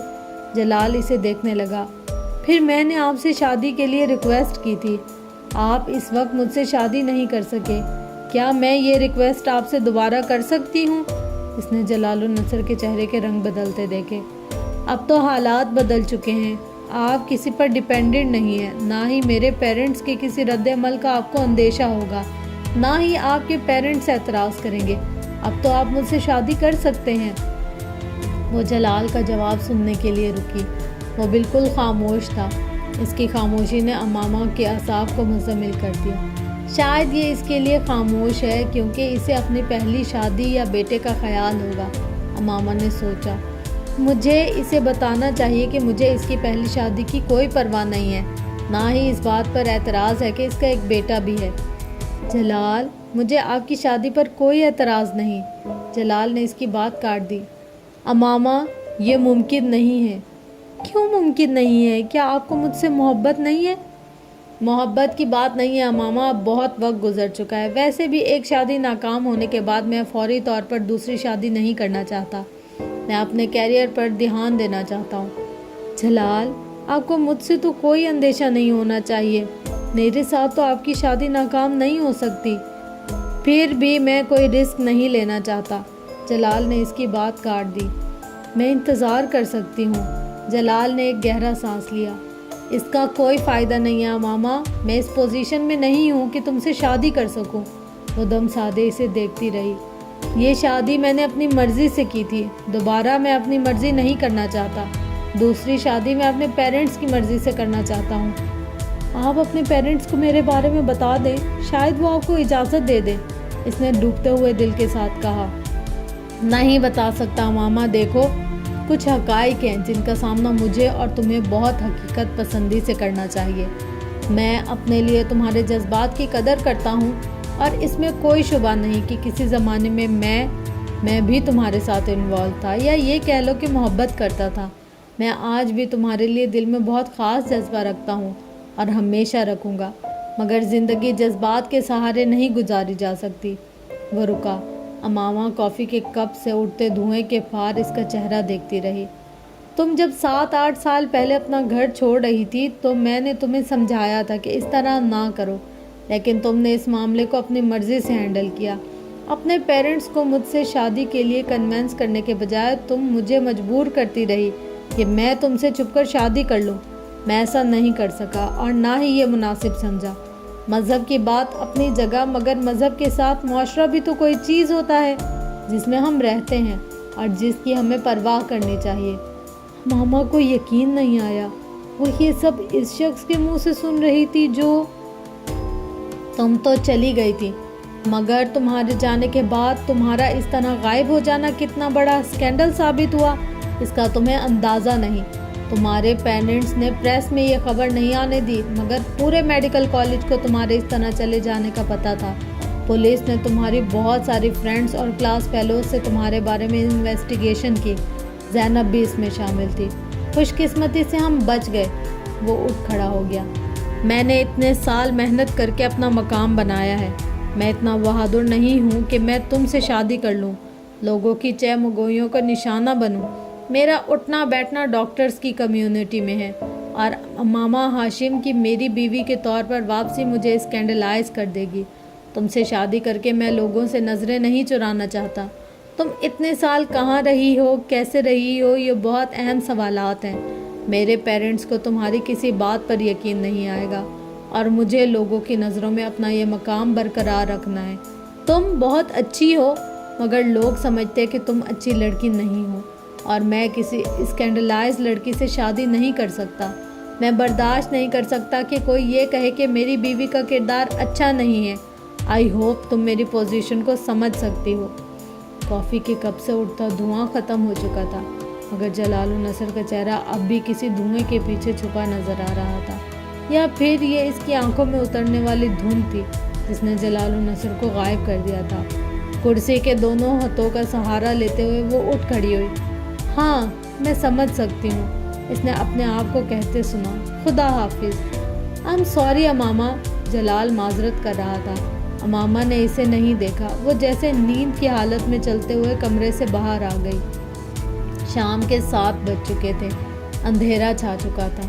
سڑک پر اسٹریٹ لائٹ اور نیون سائن بورڈ روشن تھے۔ سڑک پر بہت زیادہ ٹریفک تھی، اور اس پورے روڈ پر دونوں طرف ڈاکٹرز کے کلینک تھے۔ اسے یاد تھا کہ کسی زمانے میں اس کی بھی خواہش تھی کہ اس کا بھی ایسا ہی کلینک ہو۔ اسے یہ بھی یاد تھا کہ وہ اپنے نام کے آگے اس طرح کوالیفیکیشنز کی ایک لمبی لسٹ دیکھنا چاہتی تھی، بالکل ویسے ہی جس طرح جلال النصر کے نام کے ساتھ تھی، بالکل ویسے ہی جس طرح اس روڈ پر لگے ہوئے بہت سے ڈاکٹرز کے نام کے آگے تھی۔ یہ سب ہو سکتا تھا، یہ سب ممکن تھا، اس کے ہاتھ کی مٹھی میں تھا، اگر وہ بہت سال پہلے اپنے گھر سے نہ نکلتی۔ بہت دیر تک جلال کے ہاسپٹل کے باہر سڑک پر کھڑی خالی اور ذہنی کی کیفیت میں سڑک پر دوڑتی ٹریفک کو دیکھتی رہی۔ اس کی سمجھ میں نہیں آ رہا تھا کہ وہ یہاں سے کہاں جائے۔ اس نے ایک بار پھر مڑ کر ہاسپٹل کے ماتھے پر جگمگاتے الیکٹرک بورڈ پر ڈاکٹر جلال النصر کا نام دیکھا۔ تم اچھی لڑکی ہو، مگر لوگ تمہیں اچھا نہیں سمجھتے۔ اسے چند منٹ پہلے کہے ہوئے اس کے الفاظ یاد آئے۔ وہاں کھڑے اسے پہلی بار پتہ چلا کہ اس نے اپنی پوری زندگی یک طرفہ محبت میں گزاری تھی۔ جلال النصر کو اس سے کبھی محبت تھی ہی نہیں، نہ 8.5 سال پہلے، نہ ہی اب۔ اس کو صرف امامہ کی ضرورت نہیں تھی، اس کے ساتھ منسلک باقی چیزوں کی بھی ضرورت تھی۔ اس کا لمبا چوڑا فیملی بیک گراؤنڈ، سوسائٹی میں اس کے خاندان کا نام اور مرتبہ، اس کے خاندان کے کانٹیکٹس، اس کے خاندان کی دولت جس کے ساتھ نتی ہو کر وہ جم لگا کر راتوں رات اپر کلاس میں آ جاتا، اور وہ اس خوش فہمی میں مبتلا رہی کہ وہ صرف اس کی محبت میں مبتلا تھا۔ اس کا خیال تھا کہ وہ ایک بار پھر اس کے کردار کے حوالے سے کوئی بات نہیں کرے گا۔ وہ کم از کم یہ یقین ضرور رکھے گا کہ وہ غلط راستوں پر نہیں چل سکتی، مگر وہ پھر غلط تھی۔ اس کے نزدیک وہ ایک اسکینڈلائز گرل تھی، جس کے دفاع میں اپنی فیملی یا دوسرے لوگوں سے کچھ کہنے کے لیے اس کے پاس کوئی لفظ نہیں تھے۔ 8.5 سال پہلے گھر چھوڑتے ہوئے وہ جانتی تھی کہ لوگ اس کے بارے میں بہت کچھ کہیں گے۔ وہ اپنے لیے کانٹوں بھرا راستہ، زہر اگلتی زبانیں اور طنز کرتی نظریں چن رہی تھی، مگر یہ اس نے کبھی نہیں سوچا تھا کہ ان لوگوں میں جلال النصر بھی شامل ہوگا۔ زہر اگلتی زبانوں میں ایک زبان اس کی بھی ہوگی۔ وہ زندگی میں کم از کم جلال النصر کو اپنے کردار کے اچھا ہونے کے بارے میں کوئی صفائی یا وضاحت نہیں دینا چاہتی تھی۔ وہ اس کو کوئی صفائی دے ہی نہیں سکتی تھی۔ اس کے لفظوں نے 8.5 سال بعد پہلی بار اسے صحیح معنوں میں حقیقت کے تپتے ہوئے صحرا میں پھینک دیا تھا۔ وہ معاشرے کے آؤٹ کاسٹ بن چکی تھی۔ تو امامہ ہاشم، یہ ہے تمہاری اوقات، ایک اسکینڈلائز اور داغدار لڑکی، اور تم اپنے آپ کو کیا سمجھے بیٹھی تھی؟ وہ فٹ پاتھ پر چلنے لگی، ہر بورڈ، ہر نیون سائن کو پڑھتے ہوئے۔ وہاں لگے ہوئے بہت سے ڈاکٹرز کے ناموں سے وہ واقف تھی۔ ان میں سے کچھ اس کے کلاس فیلوز تھے، کچھ اس سے جونیئر، کچھ اس سے سینئر، اور وہ خود کہاں کھڑی تھی؟ کہیں بھی نہیں۔ تم دیکھنا امامہ، تم کس طرح ذلیل و خوار ہوگی، تمہیں کچھ بھی نہیں ملے گا، کچھ بھی نہیں۔ اس کے کانوں میں ہاشم مبین کی آواز گونجنے لگی۔ اس نے اپنے گالوں پر سیال مادے کو بہتے ہوئے محسوس کیا۔ آس پاس موجود روشنیاں اب اس کی آنکھوں کو اور چندھیانے لگی تھی۔ جلال النصر برا آدمی نہیں تھا، بس وہ نہیں تھا جو وہ سمجھ کر اس کی طرف گئی تھی۔ کیسا دھوکہ تھا جو اس نے کھایا تھا، جان بوجھ کر کھلی آنکھوں کے ساتھ۔ وہ بھی ایک مادہ پرست تھا، مکمل مادہ پرست۔ صرف اس کا یہ روپ اس نے پہلی بار دیکھا تھا، اور اس لیے یہ سب ناقابل برداشت اور یقین تھا۔ وہ برا آدمی نہیں تھا، اس کی اپنی اخلاقیات تھی، اور وہ ان کے ساتھ جی رہا تھا۔ امامہ ہاشم کو آج اس نے وہ اخلاقیات بتا دی تھی۔ اس نے ایسی تضحیک اور تحقیر 8 سالوں میں پہلی بار دیکھی تھی، اور وہ بھی اس شخص کے ہاتھوں جسے وہ خوبیوں کا مجموعہ سمجھتی رہی تھی۔ اور خوبیوں کے اس مجموعے کی نظروں میں وہ کیا تھی؟ گھر سے بھاگی ہوئی ایک اسکینڈلائز لڑکی۔ آنسوؤں کا ایک سیلاب تھا جو اس کی آنکھوں سے امڑ رہا تھا، اور اس میں سب کچھ بہہ رہا تھا، سب کچھ۔ اس نے بے رحمی کے ساتھ آنکھوں کو رگڑا، اپنی چادر کے ساتھ گیلے چہرے کو خشک کرتے ہوئے ایک رکشے کو روک کر وہ اس میں بیٹھ گئی۔ دروازہ سعیدہ ماں نے کھولا تھا۔ وہ سر جھکائے اس کی طرف اندر داخل ہوئی۔ اس کے چہرے پر ان کی نظر نہ پڑی۔ کہاں تھی تم امامہ؟ رات ہو گئی، میرا تو دل گھبرا رہا تھا۔ ساتھ والوں کے گھر جانے ہی والی تھی میں کہ تمہارے آفس جا کر تمہارا پتہ کریں۔ سعیدہ ماں دروازہ بند کر کے تشویش کے عالم میں اس کے پیچھے آئی تھی۔ کہیں نہیں اماں، بس آفس میں کچھ کام تھا اس لیے دیر ہو گئی۔ اس نے ان سے چند قدم آگے چلتے ہوئے پیچھے مڑے بغیر ان سے کہا، پہلے تو کبھی تمہیں آفس میں دیر نہیں ہوئی، پھر آج کیا ہو گیا کہ رات ہو گئی؟ آخر آج کیوں اتنی دیر رکا انہوں نے تمہیں؟ سعیدہ ماں کو اب بھی تسلی نہیں ہو رہی تھی۔ اس کے بارے میں کیا کہہ سکتی ہوں؟ آئندہ دیر نہیں ہوگی۔ وہ اسی طرح اپنے کمرے کی طرف جاتے ہوئے بولی، کھانا گرم کر دوں یا تھوڑی دیر بعد کھاؤ گی؟ انہوں نے اس کے پیچھے آتے ہوئے پوچھا۔ نہیں، میں کھانا نہیں کھاؤں گی، میرے سر میں درد ہو رہا ہے، میں کچھ دیر کے لیے سونا چاہتی ہوں۔ اس نے اپنے کمرے میں داخل ہوتے ہوئے کہا۔ درد کیوں ہو رہا ہے؟ کوئی دوائی دے دوں یا چائے بنا دوں؟ سعیدہ ماں کو اور تشویش لاحق ہو گئی۔ ماں پلیز مجھے سونے دے، مجھے کسی چیز کی ضرورت نہیں ہے، اگر ہوتی تو میں آپ سے کہہ دوں گی۔ اس کے سر میں واقعی درد ہو رہا تھا۔ سعیدہ ماں کو شاید اندازہ ہو گیا تھا کہ ان کی تشویش اس وقت اسے بے آرام کر رہی ہے۔ ٹھیک ہے تم سو جاؤ، وہ جانے کے لیے پلٹی۔ امامہ نے اپنے کمرے کی لائٹ آن نہیں کی۔ اس نے اسی اندھیرے میں دروازے کو بند کیا اور اپنے بستر پر آ کر لیٹ گئی۔ اپنا کمبل کھینچ کر اس نے سیدھا لیٹتے ہوئے اپنی آنکھوں پر بازو رکھ لیا۔ وہ اس وقت صرف سونا چاہتی تھی، وہ کچھ بھی یاد نہیں کرنا چاہتی تھی، نہ جلال النصر سے ہونے والی کچھ دیر پہلے کی گفتگو، نہ ہی کچھ اور۔ وہ رونا بھی نہیں چاہتی تھی، وہ اپنے مستقبل کے بارے میں سوچنا بھی نہیں چاہتی تھی۔ اس کی خواہش پوری ہو گئی تھی۔ اسے نیند کیسے آ گئی یہ وہ نہیں جانتی تھی، مگر وہ بہت گہری نیند سوئی تھی۔ وہ اس سے 3 قدم آگے کھڑا تھا۔ اتنا قریب کہ وہ ہاتھ بڑھاتی تو اس کا کندھا چھو لیتی۔ وہاں ان دونوں کے علاوہ اور کوئی نہیں تھا۔ وہ اس کے کندھے سے اوپر خانہ کعبہ کے کھلتے ہوئے دروازے کو دیکھ رہی تھی۔ وہ نور کے اس سیلاب کو دیکھ رہی تھی جس نے وہاں موجود ہر چیز کو اپنی لپیٹ میں لینا شروع کر دیا تھا۔ وہ خانہ کعبے کے غلاف پر تحریر آیات کو بآسانی دیکھ سکتی تھی۔ وہ آسمان پر موجود ستاروں کی روشنی کو یکدم بڑھتے محسوس کر سکتی تھی۔ ان میں سے آگے کھڑا شخص تلبیہ پڑھ رہا تھا۔ وہاں گونجنے والی واحد آواز اسی کی آواز تھی، خوش الحان آواز۔ اس نے بے اختیار اپنے آپ کو اس کے پیچھے وہی کلمات دہراتے پایا، اس طرح جس طرح وہ پڑھ رہا تھا، مگر زیر لب۔ پھر وہ اپنی آواز اس کی آواز میں ملانے لگی، اسی کی طرح زیر لب۔ پھر اس کی آواز بلند ہونے لگی۔ پھر اس کو احساس ہوا وہ اپنی آواز اور اس کی آواز کے ساتھ بلند نہیں کر پا رہی تھی۔ اس نے کوشش ترک کر دی۔ وہ اس کی آواز میں آواز ملاتی رہی۔ خانہ کعبے کا دروازہ کھل چکا تھا۔ اس نے اس شخص کو آگے بڑھ کر دروازے کے پاس جا کر کھڑے ہوتے دیکھا۔ اس نے اسے ہاتھ آسمان کی طرف اٹھاتے دیکھا۔ وہ دعا کر رہا تھا۔ وہ اسے دیکھتی رہی۔ پھر اس نے ہاتھ نیچے کر لیے۔ وہ اب نیچے بیٹھ کر زمین پر سجدہ کر رہا تھا، کعبے کے دروازے کے سامنے۔ وہ اسے دیکھتی رہی۔ اب وہ کھڑا ہو رہا تھا۔ وہ پلٹنے والا تھا۔ اس کا چہرہ دیکھنا چاہتی تھی۔ اس کی آواز شناسا تھی، مگر چہرہ دیکھے بغیر وہ اب مڑ رہا تھا۔ وہ یکدم ہڑبڑا کر اٹھ بیٹھی۔ کمرے میں تاریکی تھی۔ چند لمحوں کے لیے اسے لگا وہ وہیں ہو، خانہ کعبہ میں۔ پھر جیسے وہ حقیقت میں واپس آ گئی۔ اس نے اٹھ کر کمرے کی لائٹ جلا دی اور پھر بیڈ پر آ کر دوبارہ بیٹھ گئی۔ اسے خواب پوری جزیات سمیت یاد تھا، یوں جیسے اس نے کوئی فلم دیکھی ہو، مگر اس آدمی کا چہرہ وہ اسے نہیں دیکھ سکی تھی۔ اس کے مڑنے سے پہلے اس کی آنکھ کھل گئی تھی۔ خوش الحان آواز جلال النصر کے سوا کس کی ہو سکتی تھی، اس نے سوچا، مگر وہ شخص دراز قد تھا۔ جلال النصر سانولا تھا۔ اس شخص کے احرام میں سے نکلے ہوئے کندھے اور بازوؤں کی رنگت صاف تھی، اور اس کی آواز وہ شناسا سا تھا۔ وہ یہ پہچان نہیں پا رہی تھی کہ وہ جلال کی آواز تھی یا کسی اور کی۔ خواب بہت عجیب تھا، مگر اس کے سر کا درد غائب ہو چکا تھا۔ وہ حیران کن طور پر پرسکون تھی۔ اس نے اٹھ کر کمرے کی لائٹ آن کی۔ وال کلاک 1 بجا رہا تھا۔ امامہ کو یاد آیا وہ رات کو عشاء کی نماز پڑھے بغیر ہی سو گئی تھی۔ اس نے کپڑے بھی تبدیل نہیں کیے تھے اور نہ ہی سونے سے پہلے وضو کیا تھا۔ اس نے کپڑے تبدیل کیے اور اپنے کمرے سے باہر آ گئی۔ سعیدہ ماں کے کمرے میں روشنی نہیں تھی، وہ سو رہی تھی۔ پورے گھر میں گہری خاموشی چھائی ہوئی تھی۔ صحن میں بلب جل رہا تھا۔ ہلکی ہلکی دھند کی موجودگی بھی بلب کی روشنی میں محسوس کی جا سکتی تھی۔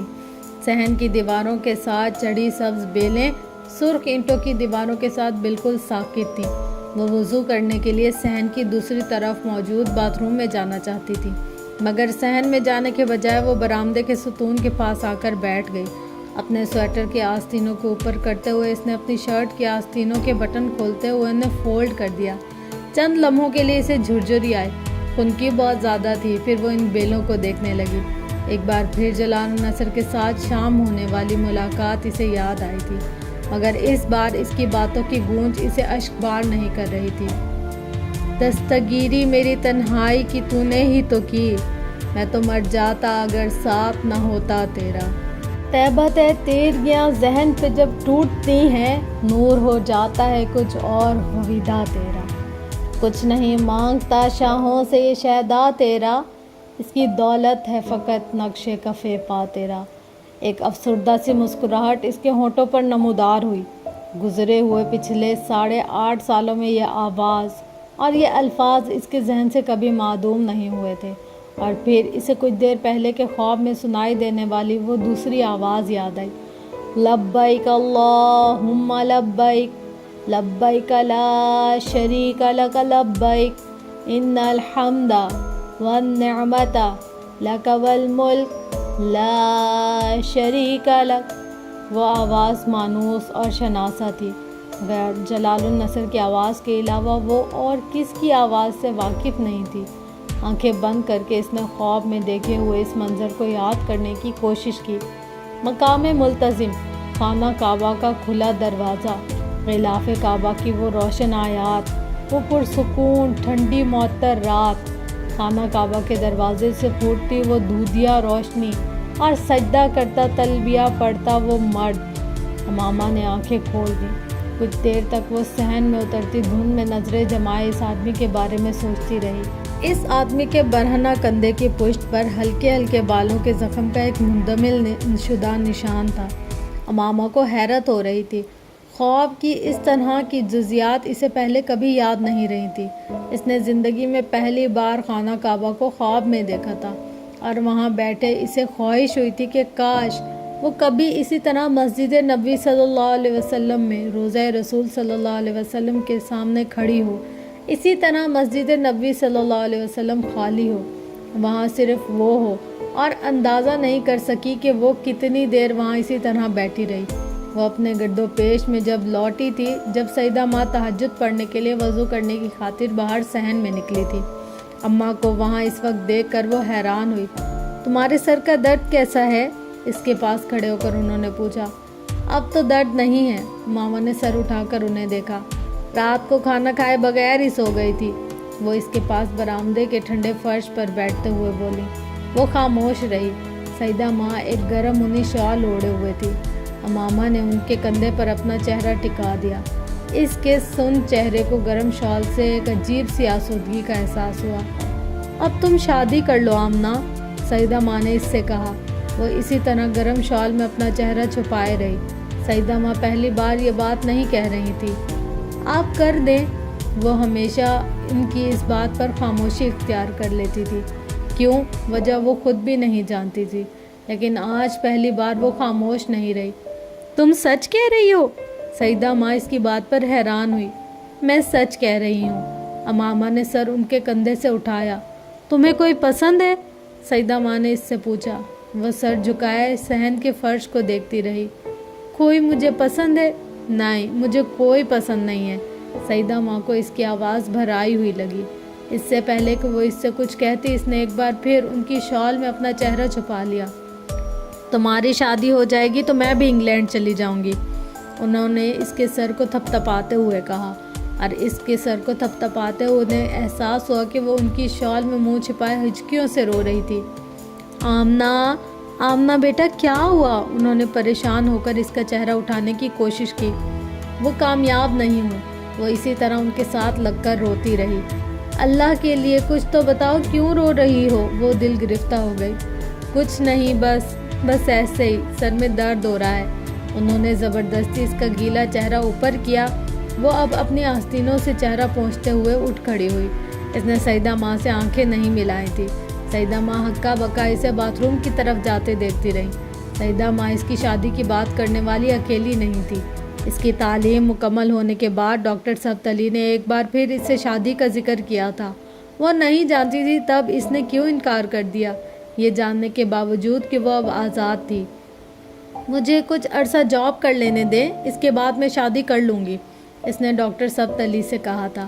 شاید یہ پچھلے کئی سالوں سے ڈاکٹر ثبت علی پر مالی طور پر ایک بوجھ بننے کا احساس تھا، جس سے وہ نجات حاصل کرنا چاہتی تھی، یا پھر کہیں اس کے لاشعور میں یہ چیز تھی کہ ڈاکٹر ثبت علی کو اس کی شادی پر ایک بار پھر خرچہ کرنے پڑیں گے، اور وہ یہ چاہتی تھی کہ وہ اخراجات کے لیے خود کچھ جمع کرنے کی کوشش کر لے۔ اس نے یہ بات ڈاکٹر ثبت علی کو نہیں بتائی تھی، مگر اس نے ان سے جاب کی اجازت لے لی تھی۔ شاید وہ کچھ عرصہ ابھی مزید جاب کرتی، مگر جلال النصر سے اس کی ملاقات کے بعد وہ ایک تکلیف دہ ذہنی دھچکے سے دوچار ہوئی تھی، اور اس نے یکدم سیدہ ماں کے سامنے ہتھیار ڈال دیے تھے۔ وہ نہیں جانتی تھی سیدہ ماں نے ڈاکٹر ثبت علی سے اس بات کا ذکر کیا یا نہیں، مگر وہ خود ان دنوں مکمل طور پر اس کے لیے رشتے کی تلاش میں سرگردہ تھی، اور اس کوشش کا نتیجہ فہد کی صورت میں نکلا تھا۔ فہد ایک کمپنی میں اچھے عہدے پر کام کر رہا تھا، اور اس کی شہرت بھی بہت اچھی تھی۔ فہد کے گھر والے اسے پہلی بار دیکھ کر پسند کر گئے تھے، اور اس کے بعد سیدہ ماں نے ڈاکٹر ثبت علی سے اس کے رشتے کی بات کی۔ ڈاکٹر ثبت علی کو کچھ تامل ہوا، شاید وہ اس کی شادی اب بھی اپنے جاننے والوں میں کرنا چاہتے تھے، مگر سیدہ ماں کی فہد اور اس کے گھر والوں کی بے پناہ تعریفوں کے بعد، اور فہد اور اس کے گھر والوں سے خود ملنے کے بعد، انہوں نے سیدہ ماں کی پسند پر کوئی اعتراض نہیں کیا تھا۔ البتہ انہوں نے فہد کے بارے میں بہت چھان بین کروائی تھی اور پھر وہ بھی مطمئن ہو گئے تھے۔ فہد کے گھر والے 1 سال کے اندر شادی کرنا چاہتے تھے، لیکن پھر اچانک انہوں نے چند ماہ کے اندر شادی پر اصرار کرنا شروع کر دیا۔ یہ صرف اتفاق ہی تھا کہ ڈاکٹر ثبت علی اسی دوران اپنی کچھ مصروفیات کی وجہ سے انگلینڈ میں تھے جب فہد کے گھر والوں کے اصرار پر تاریخ طے کر دی تھی۔ سعیدہ ماں فون پر ان سے مشورہ کرتی رہی تھی اور ڈاکٹر ثبت علی نے انہیں اپنا انتظار کرنے کے لیے کہا تھا۔ وہ فوری طور پر وہاں نہیں آ سکتے تھے، البتہ انہوں نے کلثوم آنٹی کو واپس پاکستان بھجوا دیا تھا۔ اس کی شادی کی تیاری کلثوم آنٹی اور مریم نے ہی کی تھی، جو راولپنڈی سے کچھ ہفتوں کے لیے اپنے سسرال لاہور آ گئی تھی۔ ڈاکٹر ثبت علی نے اس کی شادی کی تاریخ طے ہو جانے کے بعد فون پر اس سے طویل گفتگو کی تھی۔ ان کی تینوں بیٹیوں کی شادی ان کے اپنے خاندان میں ہی ہوئی تھی اور ان کے سسرال میں سے کسی نے بھی جہیز نہیں لیا تھا، مگر ڈاکٹر ثبت علی نے تینوں بیٹیوں کے جہیز کے لیے مخصوص کی جانے والی رقم انہیں تحفتاً دے دی تھی۔ 8.5 سال پہلے جب آپ میرے گھر آئی تھی اور میں نے آپ کو اپنی بیٹی کہا تھا تو میں نے آپ کے لیے بھی کچھ رقم رکھی تھی۔ وہ رقم آپ کی امانت ہے، آپ اسے ویسے لے لیں یا پھر میں مریم اور کلثوم سے کہہ دوں گا کہ آپ کو وہ جہیز تیار کر کے اس پر خرچ کر دیں۔ سعیدہ آپا کی خواہش تھی کہ شادی ان کے گھر پر ہو، ورنہ میں چاہتا کہ یہ شادی میرے گھر پر ہو، آپ کے گھر پر۔ انہوں نے اس سے کہا، مجھے اس بات پر بہت رنج ہے کہ میں اپنی چوتھی بیٹی کی شادی میں شرکت نہیں کر سکوں گا، مگر شاید اس میں ہی کوئی بہتری ہے۔ میں پھر بھی آخری وقت تک کوشش کروں گا کہ کسی طرح شادی پر آ جاؤں۔ وہ ان کی باتوں کے جواب میں بالکل خاموش رہی تھی۔ اس نے کچھ بھی نہیں کہا تھا، نہ ہی یہ اصرار کیا تھا کہ وہ اپنی شادی پر اپنی رقم خرچ کرے گی اور نہ ہی یہ کہ وہ شادی ان کی رقم سے نہیں کرنا چاہتی۔ اس دن اس کا دل چاہا کہ ان کا ایک اور احسان لینے کو، اور اس پر اتنے احسانات کر چکے تھے کہ اب اسے ان احسانوں کی عادت ہونے لگی تھی۔ اسے صرف ان سے ایک گلہ تھا، وہ آخری اس کی شادی میں شرکت کیوں نہیں کر رہے تھے۔ فہد کے گھر والوں کا اصرار تھا کہ شادی سادگی سے ہو اور اس پر کسی کو بھی اعتراض نہیں ہوا تھا۔ امامہ خود بھی شادی سادگی سے کرنا چاہتی تھی، مگر وہ یہ نہیں چاہتی تھی کہ فہد کے گھر والوں کا سادگی پر اصرار دراصل کچھ اور وجوہات کی بنا پر تھا۔ اس کا نکاح مہندی والی شام کو ہونا تھا، مگر اس شام کو ساپہر کے قریب فہد کے گھر والوں کی طرف سے یہ اطلاع دی گئی کہ نکاح کے اگلے دن یعنی شادی والے دن ہی ہوگا۔ تب تک اسے یا سعیدہ ماں کو کوئی اندازہ نہیں ہوا تھا کہ فہد کے گھر والوں میں کوئی مسئلہ تھا۔ مہندی کی ویسے بھی کوئی لمبی چوڑی تقریب نہیں تھی، صرف سعیدہ ماں کے بہت قریبی لوگ تھے یا پھر نزدیکی ہمسائے۔ نکاح کی تقریب کے لیے جس کھانے کا اہتمام کیا گیا تھا وہ ان لوگوں کو سرو کر دیا گیا۔ شادی کی تقریب بھی سادگی سے گھر پر ہی ہونی تھی۔ 4 بجے بارات کو آنا تھا اور 6 بجے رخصتی ہونی تھی، لیکن بارات آنے سے 1 گھنٹہ پہلے فہد کے گھر والوں نے سعیدہ ماں کو فون کر کے فہد کی روپوشی کے بارے میں اطلاع دیتے ہوئے اس رشتے سے معذرت کر لی۔ امامہ کو 4 بجے تک اس سارے معاملے کے بارے میں کچھ پتہ نہیں تھا۔ فہد کے گھر سے عروسی لباس پہلے بھجوا دیا گیا تھا اور وہ اس وقت وہ لباس پہنے تقریباً تیار تھی جب مریم اس کے کمرے میں چلی آئی۔ اس کا چہرہ ستا ہوا تھا۔ اس نے امامہ کو کپڑے تبدیل کرنے کے لیے کہا۔ اس نے امامہ کو فوری طور پر یہ نہیں بتایا کہ فہد کے گھر والے انکار کر کے جا چکے تھے۔ اس نے امامہ سے صرف یہی کہا کہ فہد کے گھر والوں نے شادی کینسل کر دی ہے، اس کے گھر میں کسی قریبی عزیز کا انتقال ہو گیا ہے۔ وہ یہ بتا کر بہت افراتفری میں کمرے سے باہر نکل گئی۔ امامہ نے کپڑے تبدیل کر لیے، لیکن اس وقت اس کی چھٹی حس نے اسے اس پریشانی سے آگاہ کرنا شروع کر دیا تھا۔ اسے مریم کی بات پر یقین نہیں آیا تھا۔ کپڑے تبدیل کر کے وہ اپنے کمرے سے باہر نکل آئی اور باہر موجود لوگوں کے تاثرات نے اس کے تمام شبہات کی تصدیق کر دی۔ وہ سعیدہ ماں کے کمرے میں چلی گئی۔ وہاں بہت سے لوگ جمع تھے، کلثوم آنٹی، میمونہ، نورالعین آپا، ہمسایوں میں رہنے والی چند عورتیں، مریم اور سادمہ۔ مریم سعیدہ ماں کو پانی پلا رہی تھی۔ وہ بہت نڈھال نظر آ رہی تھی۔ ایک لمحے کے لیے اس کے دل کی دھڑکن رکی۔ انہیں کیا ہوا تھا؟ اس کے اندر داخل ہوتے ہی سب کی نظریں اس پر پڑیں۔ میمونہ آپا اس کی طرف تیزی سے بڑھیں۔ آمنہ، تم باہر جاؤ۔ انہوں نے اسے ساتھ لے جانے کی کوشش کی۔ اماں کو کیا ہوا ہے؟ وہ ان کی طرف بڑھ گئی۔ کلثوم آنٹی نے کمرے میں موجود لوگوں کو باہر نکالنا شروع کر دیا۔ وہ سعیدہ ماں کے پاس آ کر بیٹھ گئی۔ انہیں کیا ہوا ہے؟ اس نے بے تابی سے مریم سے پوچھا۔ اس نے جواب نہیں دیا۔ سعیدہ ماں کا چہرہ آنسوؤں سے بھیگا ہوا تھا۔ وہ امامہ کو دیکھ رہی تھی مگر اسے یوں لگا جیسے وہ اس وقت اسے دیکھ نہیں پا رہی ہیں۔ گلاس ہاتھ سے ہٹاتے ہوئے انہوں نے اسے ساتھ لگا کر رونا شروع کر دیا۔ کمرہ خالی ہو چکا تھا، صرف ڈاکٹر سبت علی کی فیملی وہاں تھی۔ کیا ہوا ہے اماں، مجھے بتائیں، ماما نے انہیں نرمی سے خود سے الگ کرتے ہوئے کہا۔ فہد نے اپنے گھر والوں کو بتائے بغیر گھر سے جا کر کسی اور سے شادی کر لی ہے، مریم نے مدھم آواز میں کہا۔ وہ لوگ کچھ دیر پہلے معذرت کرنے آئے تھے، وہ لوگ یہ رشتہ ختم کر کر چلے گئے ہیں۔ چند منٹ تک وہ بالکل ساکت رہی۔ خون کی گردش، دل کی دھڑکن، چلتی ہوئی سانس، چند سیکنڈ سب کچھ جیسے تھم گیا تھا۔ کیا میرے ساتھ یہ بھی ہونا تھا؟ اس نے بے اختیار سوچا۔ کوئی بات نہیں اماں، آپ کیوں رو رہی ہیں؟ اس نے بڑی سہولت سے سعیدہ ماں کے آنسو صاف کیے۔ سب کچھ ایک بار پھر بحال ہو گیا تھا سوائے اس کی رنگت کے، وہ فقط تھی۔ آپ پریشان نہ ہوں، سعیدہ ماں کو اس کی باتوں پر اور رونا آیا۔ یہ سب میری وجہ سے ہوا ہے، امامہ نے انہیں بات مکمل کرنے نہیں دی۔ اماں چھوڑیں نا، کوئی بات نہیں، آپ پریشان نہ ہوں، آپ لیٹ جائیں، کچھ دیر آرام کر لیں۔ وہ انہیں پرسکون کرنے کی کوشش کر رہی تھی۔ میں تمہارے دل کی حالت سمجھتی ہوں، میں تمہارے غم کو جانتی ہوں، آمنہ میری بچی، مجھے معاف کر دو، یہ سب میری وجہ سے ہوا ہے۔ انہیں تسلی نہیں ہو پا رہی تھی۔ مجھے کوئی غم نہیں ہے اماں، کوئی تکلیف نہیں ہے، میں بالکل ٹھیک ہوں، اس نے مسکراتے ہوئے سعدیہ ماں سے کہا۔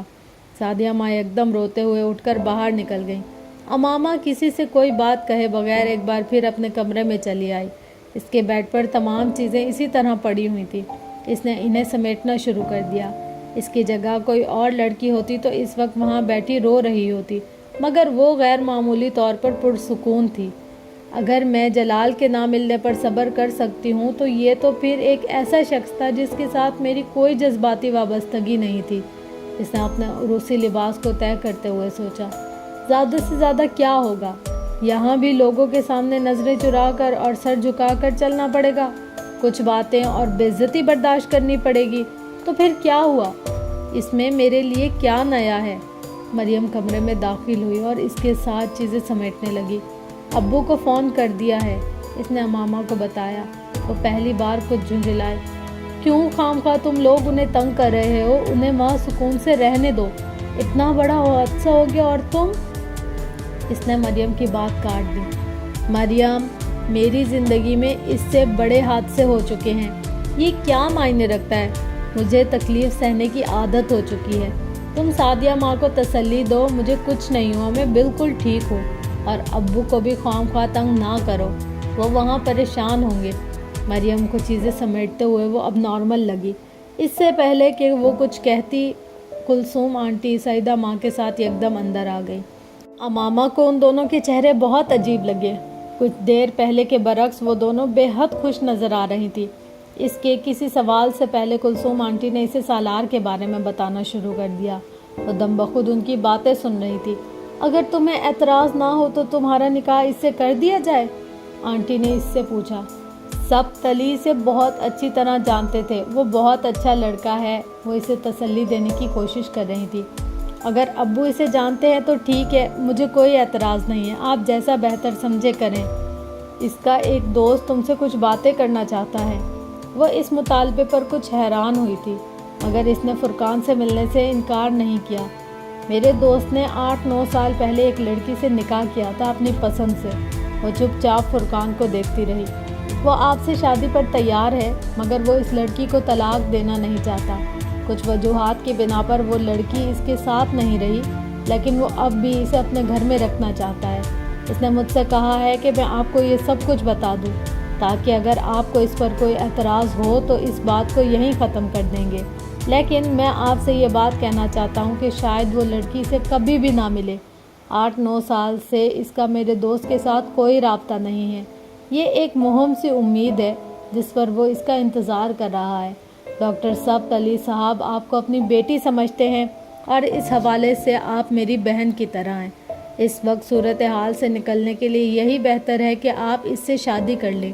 وہ لڑکی اسے کبھی بھی نہیں ملے گی، کیونکہ نہ تو وہ اسے پسند کرتی تھی، نہ ہی آج تک اس نے اس سے کوئی رابطہ کرنے کی کوشش کی ہے، اور پھر اتنا لمبا عرصہ گزر چکا ہے۔ وہ اس کا چہرہ دیکھتی رہی۔ دوسری بیوی؟ تو امامہ ہاشم، یہ ہے تمہاری وہ تقدیر جو اب تک تم سے پوشیدہ تھی، اس نے سوچا۔ اگر ڈاکٹر صفت علی اس شخص کے بارے میں سب کچھ جانتے ہیں پھر بھی اس کو میرے لیے منتخب کر رہے ہیں تو ہو سکتا ہے میرے لیے یہی بہتر ہو۔ میں جلال کی بھی تو دوسری بیوی بننے کے لیے تیار تھی، اس سے محبت کے باوجود، اور اس شخص کی بیوی بننے پر مجھے کیا اعتراض ہوگا جس سے مجھے محبت بھی نہیں ہے۔ اسے ایک بار پھر جلال یاد آیا۔ مجھے کوئی اعتراض نہیں ہے، ان کی بیوی جب بھی آئے وہ اسے رکھ سکتے ہیں، میں بڑی خوشی سے ان کو یہ اجازت دیتی ہوں۔ ادم آواز میں کسی ملال کے بغیر اس نے فرقان سے کہا۔ 15 منٹ بعد اسے پہلا شوق اس وقت لگا جب نکاح خواہ نے اس کے سامنے سالار سکندر کا نام لیا تھا۔ سالار سکندر، ولد سکندر عثمان؟ اسے نکاح خواہ کے منہ سے نکلنے والے لفظوں سے جیسے کرنٹ لگا تھا۔ وہ نام ایسے نہیں تھے جو ہر شخص کے ہوتے۔ سالار سکندر، سکندر عثمان، اور پھر اس ترتیب میں کیا یہ شخص زندہ ہے؟ اس کے سر پر جیسے آسمان آ گرا تھا۔ اس کے چہرے پر چادر کا گھونگھٹ نہ ہوتا تو اس وقت اس کے چہرے کے تاثرات نے سب کو پریشان کر دیا ہوتا۔ نکاح خواہ اپنے کلمات دوبارہ دہرا رہا تھا۔ امامہ کا ذہن معاف اور دل ڈوب رہا تھا۔ اگر یہ شخص زندہ تھا تو میں تو اب تک اس کے نکاح میں ہوں۔ میرے خدا، یہ سب کیا ہو رہا ہے؟ ڈاکٹر صفت علی اسے کیسے جانتے ہیں؟ اس کے ذہن میں ایک فشار برپا تھا۔ آمنہ بیٹا، ہاں کہو۔ سیدہ ماں نے اس کے کندھے پر ہاتھ رکھا۔ سالار سکندر جیسے شخص کے لیے ہاں۔ اس کا دل کسی نے اپنی مٹھی میں لے کر بھینچا۔ وہ ہاں کے علاوہ اس وقت کچھ اور کہہ ہی نہ سکی۔ خوف اور شوق کے عالم میں اس نے کاغذات پر دستخط کیے تھے۔ کاش کوئی معجزہ ہو، یہ وہ سالار سکندر نہ ہو، یہ سب ایک اتفاق ہو۔ اس نے اللہ سے دعا کی تھی۔ ان سب لوگوں کے کمرے سے چلے جانے کے بعد مریم نے اس کے چہرے سے چادر ہٹا دی تھی۔ اس کے چہرے کا رنگ بالکل سفید ہو چکا تھا۔ کیا ہوا؟ مریم کی تشویش میں اضافہ ہوا۔ وہ سمجھ نہیں سکی وہ اس سے کیا کہہ رہی تھی۔ اس کا ذہن کہیں اور تھا۔ Maryam, just do me a favour. اس نے مریم کا ہاتھ پکڑ لیا تھا۔ میں نے نکاح کر لیا ہے مگر میں آج رخصتی نہیں چاہتی۔ تم سیدہ ماں سے کہو میں ابھی رخصتی نہیں چاہتی۔ اس کے لہجے میں کچھ نہ کچھ ایسا ضرور تھا کہ مریم اٹھ کر باہر نکل گئی۔ وہ بہت جلد ہی واپس آ گئی۔ امامہ، رخصتی نہیں ہو رہی ہے، سالار بھی رخصتی نہیں چاہتا۔ امامہ کے ہاتھوں کی کپکپاہٹ کچھ کم ہو گئی۔ ابو کا فون آنے والا ہے تمہارے لیے، وہ تم سے کچھ بات کرنا چاہتے ہیں۔ اس نے امامہ کو مزید اطلاع دی تھی۔ وہ فون سننے کے لیے دوسرے کمرے میں آ گئی۔ انہوں نے کچھ دیر بعد اسے فون کیا تھا۔ وہ اسے مبارکباد دے رہے تھے۔ امامہ کا دل رونے کا چاہا۔ سالار بہت اچھا انسان ہے، وہ کہہ رہے تھے۔ میری خواہش تھی کہ آپ کی شادی اسی سے ہو، مگر چونکہ آپ سیدہ آپا کے پاس رہ رہی تھی اس لیے میں نے ان کی خواہش اور انتخاب کو مقدوم سمجھا۔ وہ سانس لینے تک کے قابل نہیں رہی تھی۔ مجھے یہ علم نہیں تھا کہ سالار نے اس سے پہلے کبھی شادی کی تھی، مگر تھوڑی دیر پہلے فرقان نے مجھے اس کے بارے میں بتایا ہے۔ وہ صرف ضرورتاً کیا جانے والا کوئی نکاح تھا۔ فرقان نے مجھے تفصیل نہیں بتائی اور میں سمجھتا ہوں کہ اس کی ضرورت بھی نہیں ہے۔ میرے جاننے والوں میں سالار سے اچھا کوئی شخص ہوتا تو اس کے نکاح کے بارے میں جان لینے کے بعد میں آپ کی شادی سالار سے کرنے کے بجائے کہیں اور کر دیتا، لیکن میرے ذہن میں سالار کے علاوہ اور کوئی آیا ہی نہیں۔ آپ خاموش کیوں ہیں آمنہ؟ انہیں بات کرتے کرتے اس کا خیال آیا۔ ابو، آپ واپس کب آئیں گے؟ میں 1 ہفتے تک آ رہا ہوں، ڈاکٹر صفت علی نے کہا۔ مجھے آپ سے بہت ساری باتیں کرنی ہیں، مجھے آپ کو بہت کچھ بتانا ہے۔ آپ خوش نہیں ہیں؟ ڈاکٹر صفت علی کو اس کے لہجے نے پریشان کیا۔ آپ پاکستان آ جائیں پھر میں آپ سے بات کروں گی، اس نے حتمی لہجے میں کہا۔ وہ رات کو سونے سے پہلے وضو کے لیے باتھ روم میں گئی۔ وضو کر کے واپس آتے ہوئے اپنے کمرے میں جانے کے بجائے وہ صحن میں برآمدے کی سیڑھیوں پر بیٹھ گئی۔ گھر میں اس وقت کوئی مہمان نہیں تھا۔ وہ اور سعدیہ ماں ہمیشہ کی طرح تنہا تھے۔ سیدہ ماں تھکاوٹ کی وجہ سے بہت جلد سو گئی تھی۔ وہ ملازمہ کے ساتھ گھر میں موجود کام نپٹاتی رہی۔ 10:30 بجے کے قریب ملازمہ بھی اپنا کام ختم کر کے سونے کے لیے چلی گئی۔ وہ شادی کے کاموں کی وجہ سے پچھلے کچھ دنوں سے وہیں رہ رہی تھی۔ امامہ کچن اور اپنے کمرے کے بہت سے چھوٹے چھوٹے کام نپٹاتی رہی۔ وہ جس وقت ان سب کاموں سے فارغ ہوئی اس وقت رات کے 12:30 بج رہے تھے۔ وہ بہت تھک چکی تھی، مگر سونے سے پہلے وضو کرنے کے بعد صحن سے گزرتے ہوئے ایک دم ہی اس کا دل اپنے کمرے میں جانے کو نہیں چاہا۔ وہ وہیں برآمدے میں بیٹھ گئی۔ صحن میں جلنے والی روشنی میں اس نے اپنے ہاتھوں اور کلائیوں پر لگی ہوئی مہندی کو دیکھا۔ مہندی بہت اچھی رچی تھی۔ اس کے ہاتھ کونیوں تک سرخ بیل بوٹوں سے بھرے ہوئے تھے۔ اس نے کل بہت سالوں بعد پہلی بار بڑے شوق سے مہندی لگوائی تھی۔ اسے مہندی بہت پسند تھی۔ تہواروں کے علاوہ بھی وہ اکثر اپنے ہاتھوں پر مہندی لگایا کرتی تھی، مگر 8.5 سال پہلے اپنے گھر سے نکل آنے کے بعد اس نے کبھی مہندی نہیں لگائی تھی۔ غیر محسوس طور پر ان تمام چیزوں سے اس کی دلچسپی ختم ہو گئی تھی، مگر 8.5 سال بعد پہلی بار اس نے بڑے شوق سے اپنے ہاتھوں پر نقش و نگار بنوائے تھے۔ نہ صرف ہاتھوں پر بلکہ پیروں پر بھی۔ اپنے پیروں کو دیکھنے لگی۔ شال کو اپنے گرد لپیٹتے ہوئے اس نے اپنے ہاتھوں اور بازوؤں کو اس کے نیچے چھپا لیا۔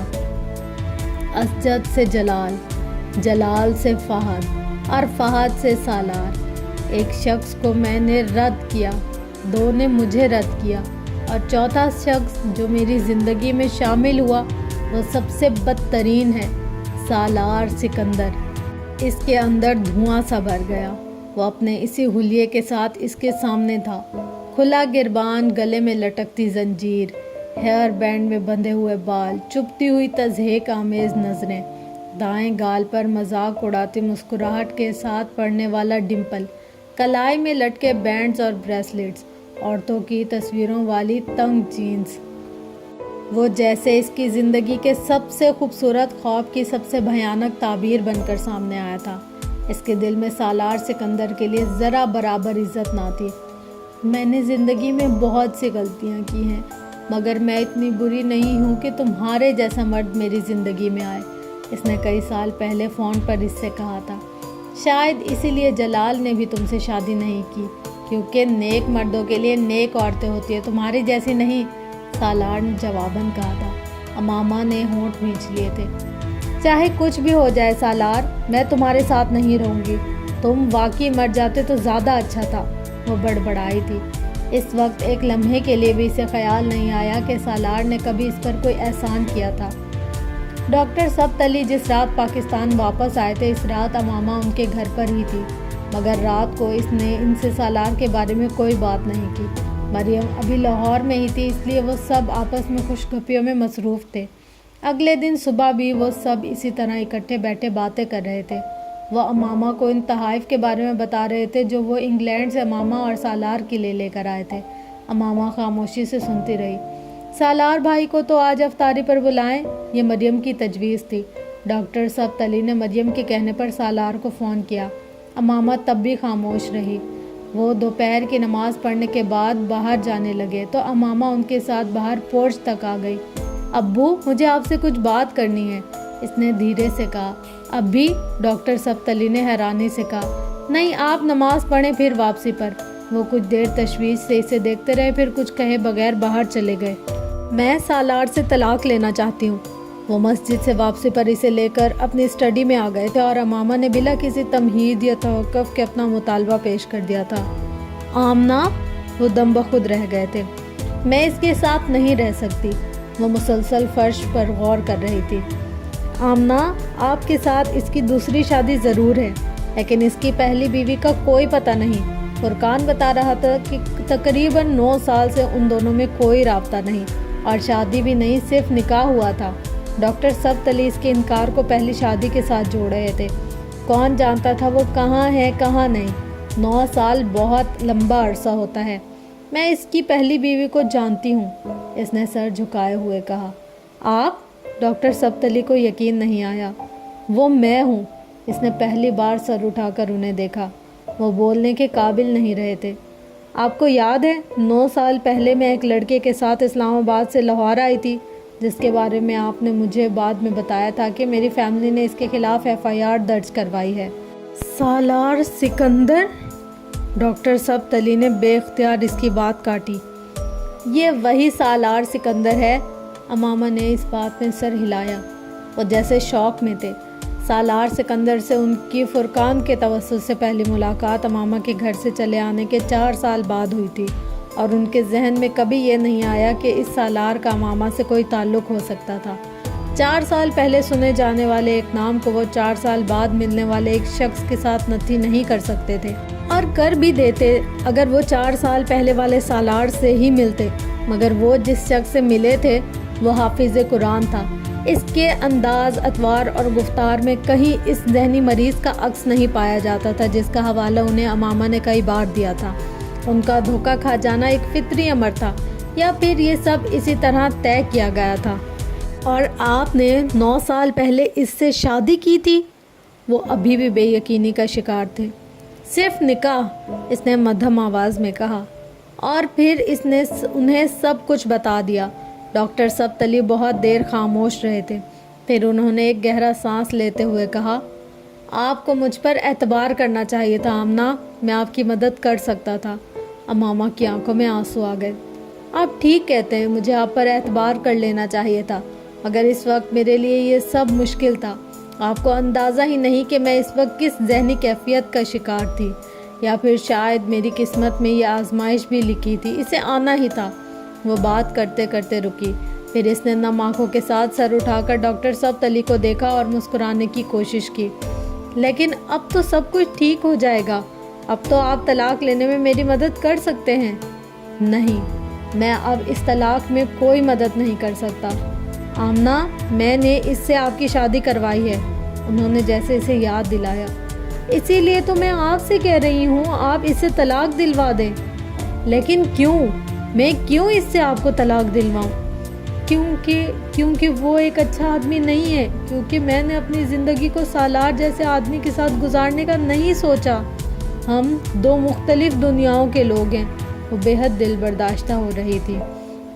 میں نے کبھی اللہ سے شکایت نہیں کی ابو، میں نے کبھی اللہ سے شکایت نہیں کی، مگر اس بار مجھے اللہ سے بہت شکایت ہے، وہ گلوگیر لہجے میں بولی۔ میں اتنی محبت کرتی ہوں اللہ سے، اور دیکھیں اللہ نے میرے ساتھ کیا کیا، میرے لیے دنیا کے سب سے برے آدمی کو چنا۔ وہ اب رو دی۔ لڑکیاں اتنا کچھ مانگتی ہیں، میں نے تو کچھ بھی نہیں مانگا، صرف ایک صالح آدمی مانگا تھا، اس نے مجھے وہ تک نہیں دیا۔ کیا اللہ نے مجھے کسی صالح آدمی کے قابل نہیں سمجھا؟ وہ بچوں کی طرح رو رہی تھی۔ امامہ، وہ صالح آدمی ہے۔ آپ کیوں اسے صالح آدمی کہتے ہیں؟ وہ صالح آدمی نہیں ہے، میں اس کو جانتی ہوں، میں اس کو بہت اچھی طرح جانتی ہوں۔ میں بھی اس کو اچھی طرح جانتا ہوں۔ آپ اس کو اتنا نہیں جانتے جتنا میں جانتی ہوں۔ وہ شراب پیتا ہے، وہ نفسیاتی مریض ہے، کئی بار خودکشی کی کوشش کر چکا ہے، گریبان گلہ چھوڑ کر پھرتا ہے، عورتوں کو دیکھ کر اپنی نظر تک نیچے نہیں رکھنا جانتا، اور آپ کہتے ہیں وہ صالح آدمی ہے؟ امامہ، میں اس کے ماضی کو نہیں جانتا، میں اس کے حال کو جانتا ہوں۔ وہ ان میں سے کچھ بھی نہیں جو آپ کہہ رہی ہیں۔ آپ کیسے کہہ سکتے ہیں کہ وہ ایسا نہیں کرتا؟ وہ جھوٹا مکار ہے، میں اس کو جانتی ہوں، وہ ایسا نہیں ہے۔ ابو، وہ ایسا ہی ہے۔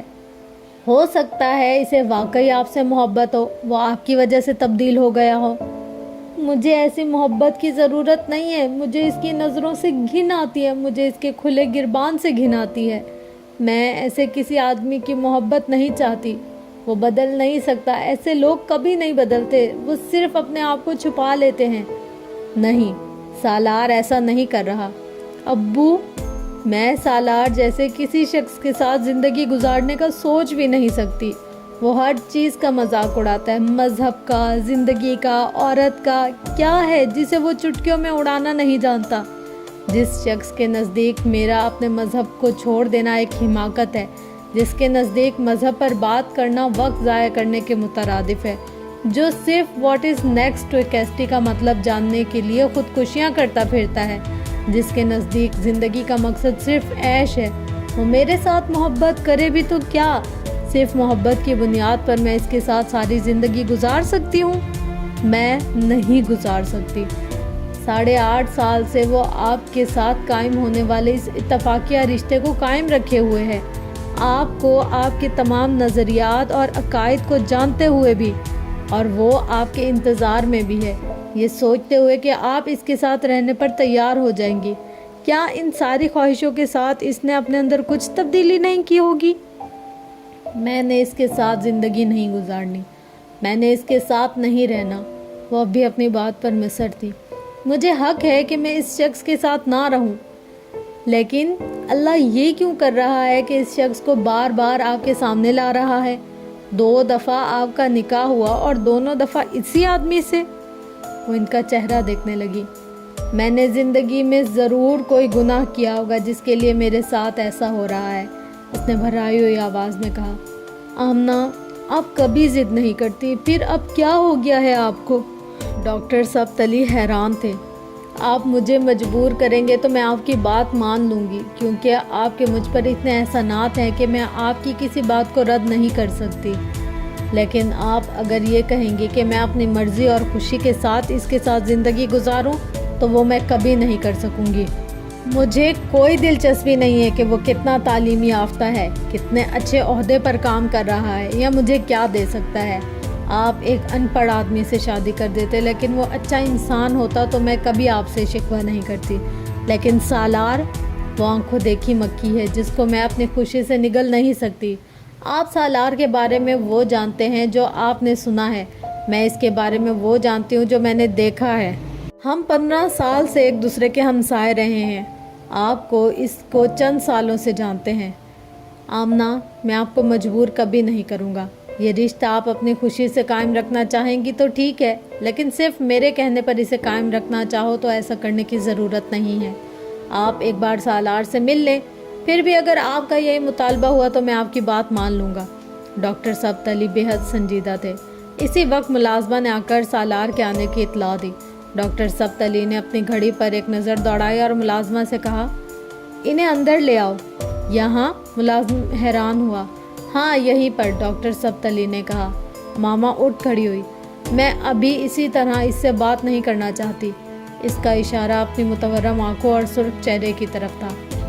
آپ نے ابھی تک اسے دیکھا نہیں ہے، آپ اسے دیکھ لیں، انہوں نے دھیمے لہجے میں اس سے کہا۔ یہاں نہیں، میں اندر کمرے میں سے ہی اسے دیکھ لوں گی۔ وہ پلٹ کر کمرے میں چلی گئی۔ کمرے کا دروازہ ادھ کھلا تھا، اس نے اسے بند نہیں کیا۔ کمرے میں تاریکی تھی۔ ادھ کھلے دروازے سے لانچ سے آنے والی روشنی اتنی کافی نہیں تھی کہ کمرے کے اندر اچھی طرح سے دیکھا جا سکتا۔ وہ بیڈ پر آ کر بیٹھ گئی۔ اپنے بیڈ پر بیٹھ کر اس نے اپنی انگلیوں سے اپنی آنکھوں کو مسلا۔ وہ جہاں بیٹھی تھی وہاں سے وہ لاؤنج کو بخوبی دیکھ سکتی تھی۔ 9 سال بعد اس نے ادھ کھلے دروازے سے لاؤنج میں نمودار ہوتے اس شخص کو دیکھا جسے وہ ایک طویل عرصہ پہلے مردہ سمجھ چکی تھی، جس سے زیادہ نفرت اور گھن اسے کبھی کسی سے محسوس نہیں ہوئی تھی، جسے وہ بدترین لوگوں میں سے ایک سمجھتی تھی اور جس کے نکاح میں وہ پچھلے کئی سالوں سے تھی۔ تقدیر کیا اس کے علاوہ کسی اور چیز کو کہتے ہیں؟ اپنی آنکھوں میں اترتی دھند کو انگلیوں کے پوروں سے صاف کیا۔ ڈاکٹر سبتلی اس سے گلے مل رہے تھے۔ اس کی پشت امامہ کی طرف تھی۔ اس نے معانقہ کرنے سے پہلے ہاتھوں میں پکڑے ہوئے پھول اور ایک پیکٹ سینٹر ٹیبل پر رکھا۔ معانقے کے بعد وہ صوفے پر بیٹھ گیا اور تب پہلی بار امامہ نے اس کا چہرہ دیکھا۔ کھلا گربان، گلے میں لٹکتی زنجیر، ہاتھوں میں لٹکتے بینڈز، برینڈ میں بندھے ہوئے بالوں کی پونی، وہاں ایسا کچھ نہیں تھا۔ وہ کریم کلر کے ایک سادہ شلوار سوٹ پر واسکٹ پہنے ہوئے تھا۔ ہاں، ظاہری طور پر بہت بدل گیا ہے۔ اسے دیکھتے ہوئے اس نے سوچا۔ اسے دیکھ کر کوئی یقین نہیں کر سکتا تھا کہ یہ کبھی۔ اس کی سوچ کا سلسلہ ٹوٹ گیا۔ وہ اب ڈاکٹر سبتلی سے باتیں کر رہا تھا۔ ڈاکٹر سبتلی اسے شادی کی مبارکباد دے رہے تھے۔ وہ وہاں بیٹھی ان دونوں کی آوازیں بآسانی سن سکتی تھی اور وہ ڈاکٹر سبتلی کے استفسار پر انہیں امامہ کے ساتھ ہونے والے اپنے نکاح کے بارے میں بتا رہا تھا۔ وہ اپنے پچھتاوے کا اظہار کر رہا تھا کہ کس طرح اس نے جلال کی شادی کے بارے میں اس سے جھوٹ بولا، کس طرح اس نے طلاق کے بارے میں اسے جھوٹ بولا۔ میں اس کے بارے میں سوچتا ہوں تو مجھے تکلیف ہوتی ہے، اتنی تکلیف کہ میں آپ کو بتا نہیں سکتا، وہ میرے ذہن سے نکلتی ہی نہیں۔ وہ دھیمے لہجے میں ڈاکٹر سبتلی کو بتا رہا تھا۔ بہت عرصہ تو میں اب نارمل رہا۔ اس نے مجھ سے حضرت محمد صلی اللہ علیہ وسلم کے واسطے مدد مانگی تھی، یہ کہہ کر کہ میں ایک مسلمان ہوں، ختم نبوت پر یقین رکھنے والا مسلمان۔ میں دھوکہ نہیں دوں گا اسے، اور میری پستی کی انتہا دیکھیں کہ میں نے اسے دھوکہ دیا۔ یہ جاننے کے باوجود کہ وہ میرے نبی صلی اللہ علیہ وسلم سے اس قدر محبت کرتی ہے کہ سب کچھ چھوڑ کر گھر سے نکل آئی، اور میں اس کا مذاق اڑاتا رہا، اسے پاگل سمجھتا اور کہتا رہا۔ جس رات میں اسے لاہور چھوڑنے آیا تھا، اس نے مجھے راستے میں کہا تھا کہ ایک دن ہر چیز مجھے سمجھ آ جائے گی، تب مجھے اپنی اوقات کا پتہ چل جائے گا۔ وہ عجیب انداز میں ہنسا۔ اس نے بالکل ٹھیک کہا تھا، مجھے واقعی ہر چیز کی سمجھ آ گئی ہے۔ اتنے سالوں میں میں نے اللہ سے اتنی دعا اور توبہ کی ہے کہ… وہ بات کرتے کرتے رک گیا۔ امامہ نے اسے سینٹر ٹیبل کے شیشے کے کنارے پر اپنی انگلی پھیرتے دیکھا۔ وہ جانتی تھی کہ وہ آنسو ضبط کرنے کی کوشش کر رہا تھا۔ بعض دفعہ مجھے لگتا ہے کہ شاید میری دعا اور توبہ قبول ہو گئی ہے۔ وہ رکا۔ مگر اس دن میں آمنہ کے ساتھ نکاح کے کاغذات پر دستخط کر رہا تھا تو مجھے اپنی اوقات کا پتہ چل گیا۔ میری دعا اور توبہ کبھی بھی قبول نہیں ہوئی۔ ایسا ہوتا تو مجھے امامہ ملتی، آمنہ نہیں۔ خواہش تو اللہ انسان کو وہ دے دیتا ہے کہ معجزوں کے علاوہ کوئی چیز جسے پورا کر ہی نہیں سکتی۔ میری خواہش دیکھے میں نے اللہ سے کیا مانگا، ایک ایسی لڑکی جسے کسی اور سے محبت ہے، جو مجھے اسفل السافلین سمجھتی ہے، جسے میں 9 سالوں سے ڈھونڈ رہا ہوں مگر اس کا کچھ پتہ نہیں، اور میں خواہش لیے پھر رہا ہوں کہ اس کے ساتھ اپنی زندگی گزارنے کی، یوں جیسے وہ مل ہی جائے گی، یوں جیسے وہ مل گئی تو میرے ساتھ رہنے کو تیار ہو جائے گی، یوں جیسے وہ جلال و نصر کو بھلا چکی ہوگی۔ ولیوں جتنی اور ولیوں جیسی عبادت کرتا تو شاید اللہ میرے لیے یہ معجزہ کر دیتا، پر میرے جیسے آدمی کے لیے میری اوقات تو یہ کہ لوگ خانہ کعبہ کے دروازے پر کھڑے ہو کر بخشش مانگتے ہیں، اور میں وہاں کھڑا ہو کر بھی اسے ہی مانگتا رہا۔ شاید اللہ کو یہی برا لگا۔ امامہ کے جسم سے ایک کرنٹ گزرا تھا، ایک دھماکے کی طرح وہ خواب اسے یاد آیا تھا۔ میرے اللہ! اس نے اپنے دونوں ہاتھ ہونٹوں پر رکھ لیے تھے۔ وہ بے یقینی سے سالار کو دیکھ رہی تھی۔ وہ خواب میں اس شخص کا چہرہ نہیں دیکھ سکی تھی۔ کیا وہ یہ شخص تھا؟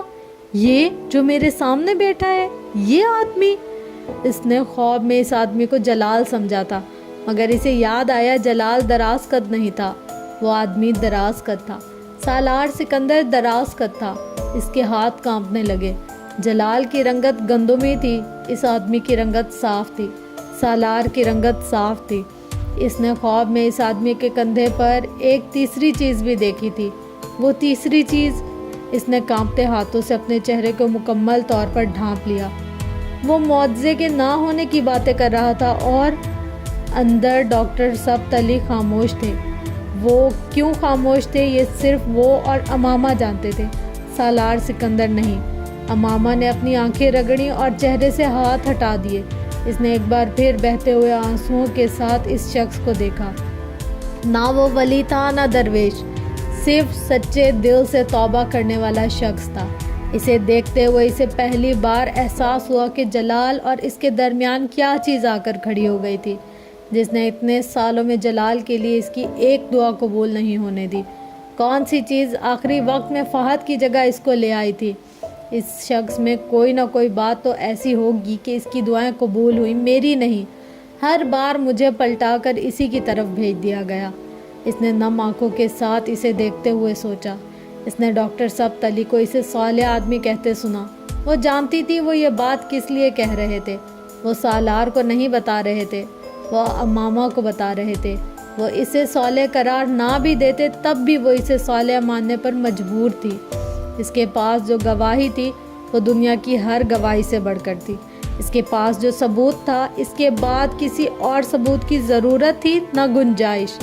اسے کیا بتا دیا گیا تھا، اسے کیا جتا دیا گیا تھا، وہ جانتی تھی، صرف وہی جان سکتی تھی۔